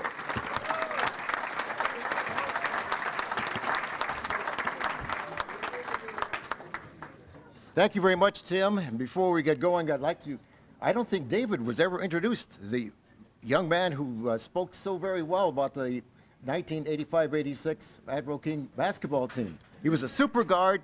David Cannon is his name, and he's doing very, very well in the world of business these days. And now for the wonderful young representatives we have here this evening. The J. Ed Euland Memorial Award was originated in 1974 by the Lorain Sports Hall of Fame to recognize annually the outstanding senior student athletes from Lorain schools. Each of the participating schools, Lorain High and Clearview, nominated a male and female student athlete to the committee. Criteria for judging includes class rank and GPA, athletic achievements, and community service or extracurricular activities, all of which have equal value. Secret ballot voting by the committee determines the winner of the $1,000 scholarship award, with the 3 runner-up nominees each receiving a $500 grant to the college of their choice. I think before we meet these wonderful individuals tonight, you'll be interested in knowing that Euland winners from the past few years have done very, very well. 2011, Lorain High's Pete Rufo played football and excelled in studies at St. Francis of Illinois, from where he graduated this past December, and has a great job in Chicago And his dad, Bill, and mom, Esther, I'm sure are very happy that he has a great job. That's for sure. 2012, Lorain High's Colin Bryant played football and got his degree from Lake Erie College in only 3 years. Colin is a teacher in North Ridgeville and freshman football and baseball coach at Avon High School. 2013 winner. A little bit better? Okay, very good.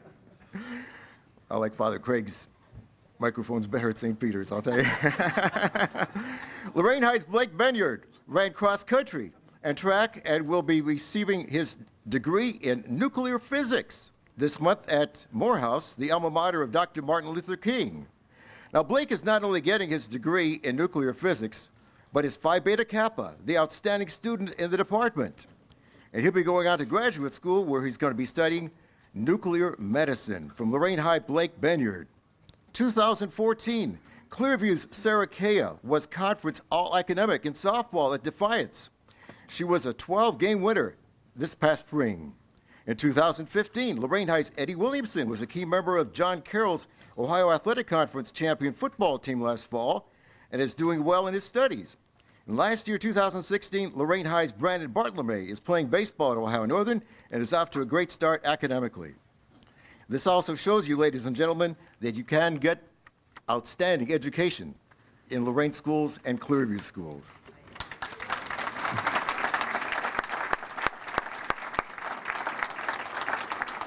Now it's with pleasure we introduce the stars of 2017. First of all, Jacob Collier, nominated by Clearview High School. Jacob ranks 43rd out of 124 students. He's 3.088 grade point average, and he's won the Scholar Athlete Award. As far as his sports activity, he's played 3 at Clearview: football, basketball, and track. He's received 7 letters. Other activities, he's sports health and fitness technology volunteer. He's on the honor roll. And after graduating from Clearview, he plans to attend either Cleveland State or Kent State to become a CRNA. Jacob Collier of Clearview. Next, Naz Bohannon, nominated by Lorain High School. Naz ranks 23rd out of 415 with a 3.93 GPA. He's a National Honor Society member. He's won 7 letter awards. He was All-Ohio second team in football, All-Ohio first team in basketball. He's on the Lake Erie League academic team, a member of senior committee at Lorain High, and after graduation, as I think just about everybody knows here from the area, he's going to be attending Youngstown State University to major in chemical engineering and be part of their basketball program. Naz Bohannon of Lorain High.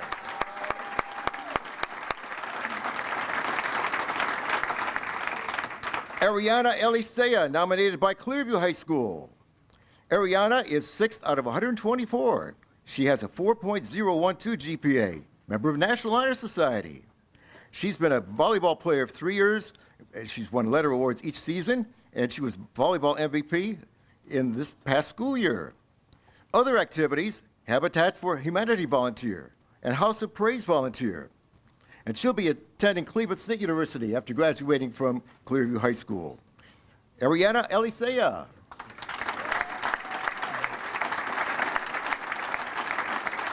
And right next to Naz, also from Lorain High, Reagan Osco.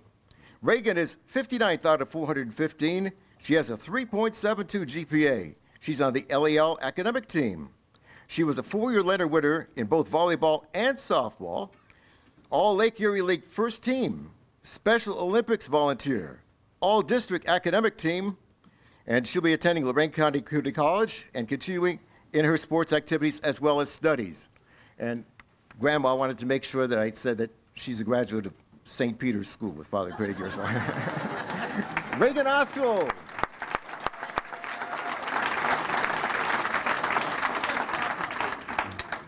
And now for the winner. And I certainly hope the Lorain Sports Hall of Fame did not hire the same accounting firm that the motion picture industry did. One thing we don't need tonight is fake news. So let's see who the winner is, if I ever get this open. Let us see. The winner of the 2017 J. Ed Ullin Scholarship from Lorain High School, Naz Bohannon.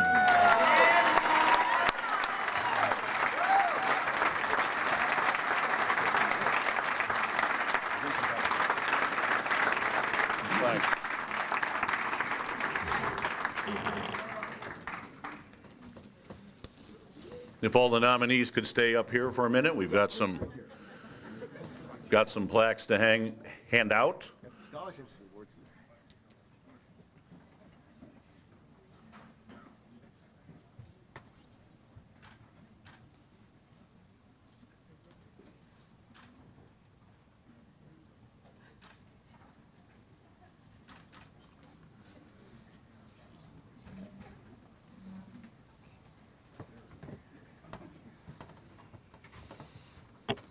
And now, ladies and gentlemen, let's hear from our J. Ed Uland Award winner, Naz Bohannon from Lorain.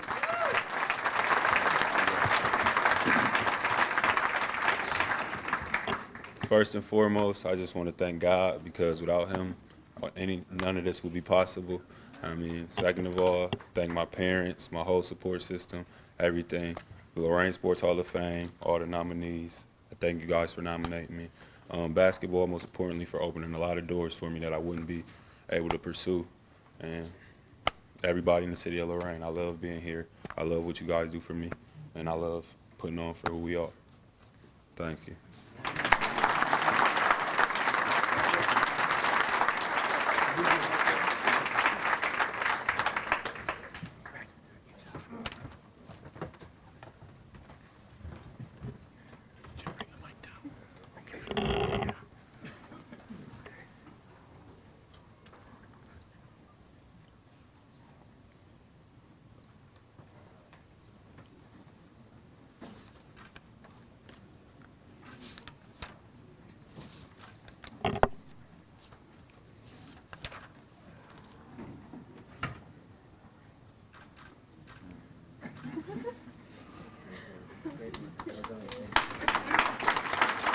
Congratulations once again.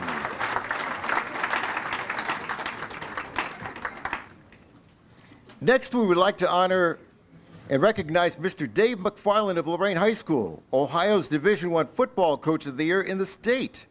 Now, this is the second time in 3 years Dave has won the prestigious honor. And Dave, wherever you are, please stand and let us recognize the Division I Football Coach of the Year in the state of Ohio. A great gentleman, Dave McFarland.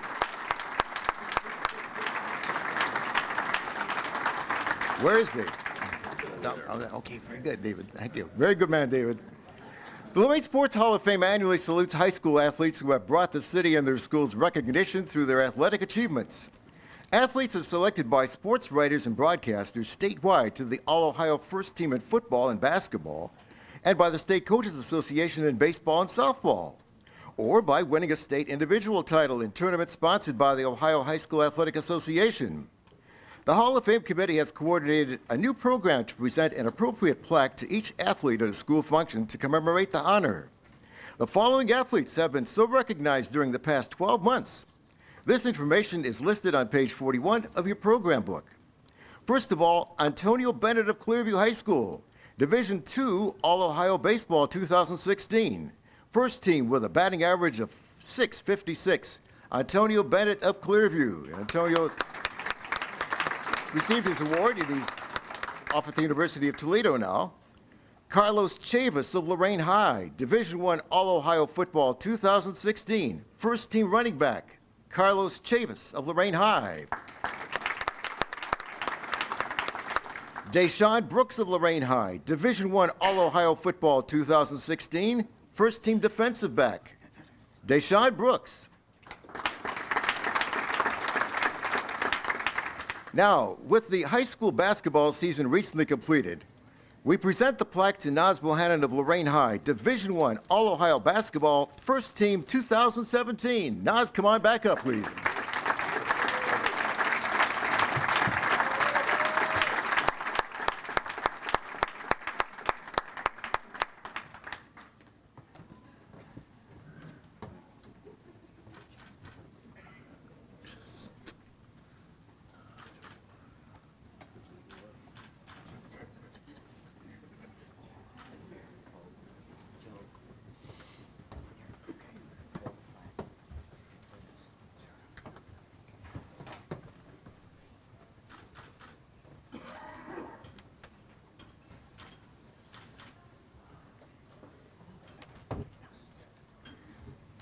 One more thing about Naz, he's also the first athlete from Lorain County ever to play on 2 playoff football teams and 2 regional basketball teams in their varsity career. He's also the winningest basketball and football player in Lorain City Schools history, with a total of 102 varsity victories. Ladies and gentlemen, there is a winner, Naz Bohannon.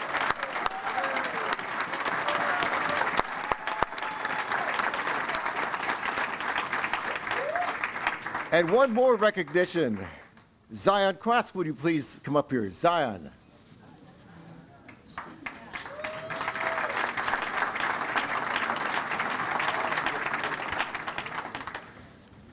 Zion was Division I All-Ohio track in 2016. He already received his award for that.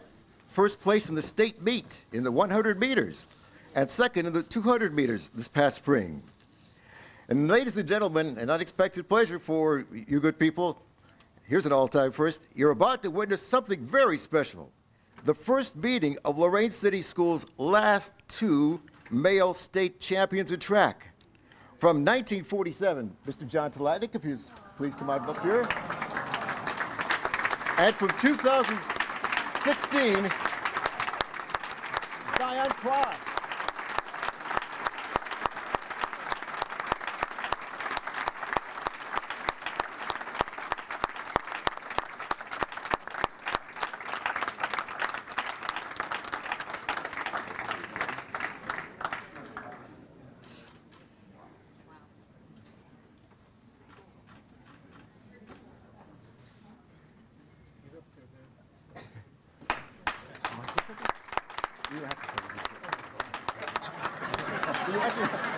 You want to? You want to say something? I'll say something. Oh, Zion will say something. I just want to thank everybody for being here. Thankful for the nominees. Thankful for the people that got awarded tonight. It's really a pleasure to get recognized and meeting also a track state champion. It's really a blessing. I thank God as well. Thank you.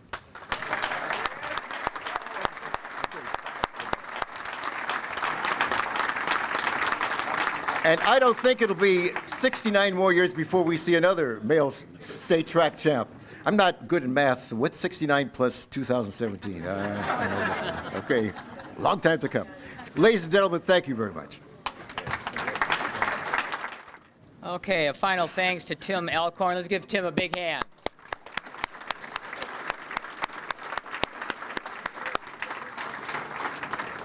In closing, I'd just like to say the committee really appreciates the media assistance in supporting the programs of the Lorain Sports Hall of Fame.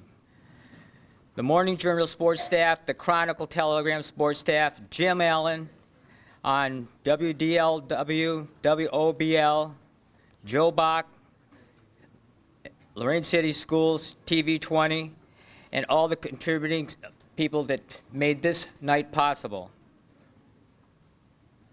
Special thanks again to DeLuca's Place on the Park. They made it what it is, and it was something great. Finally, I want to say thank you to the banquet chairman, Tom Bauer, and our coordinator, Bob Lisinski, and his entire staff for doing one bang-up job once again.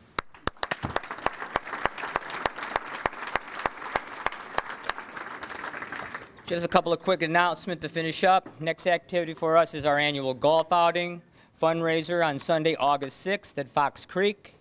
If you are interested in supporting this event through the whole sponsored program or becoming a participant, application forms can be obtained from Golf Chairman Ron Feldkamp or any committee member. You can see the details for this in your banquet book on page 11.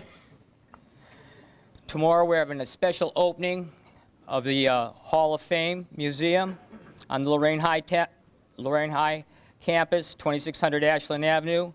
We will be open from noon till 2. So if you get a chance tomorrow, Friday, May 5th, stop by and enrich your lives by seeing the rich sports history of Lorain, Ohio. We thank you for your support and blessings tonight. 2017, they did it all. Thank you.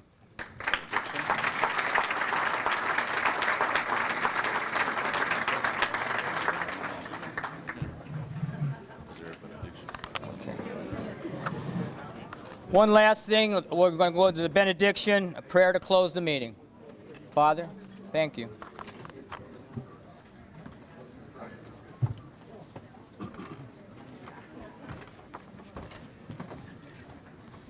And so let us pray.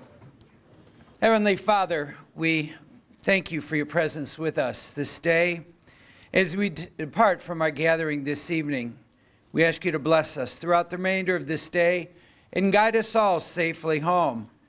Do not let the fruits of our gathering die, but instead that it may continue to grow, to bear fruit in our lives, doing your will and building your kingdom.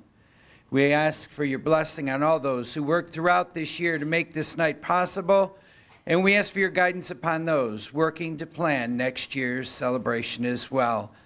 We make this prayer in faith, praise, and thanksgiving to our one God, who lives and reigns forever and ever. Amen.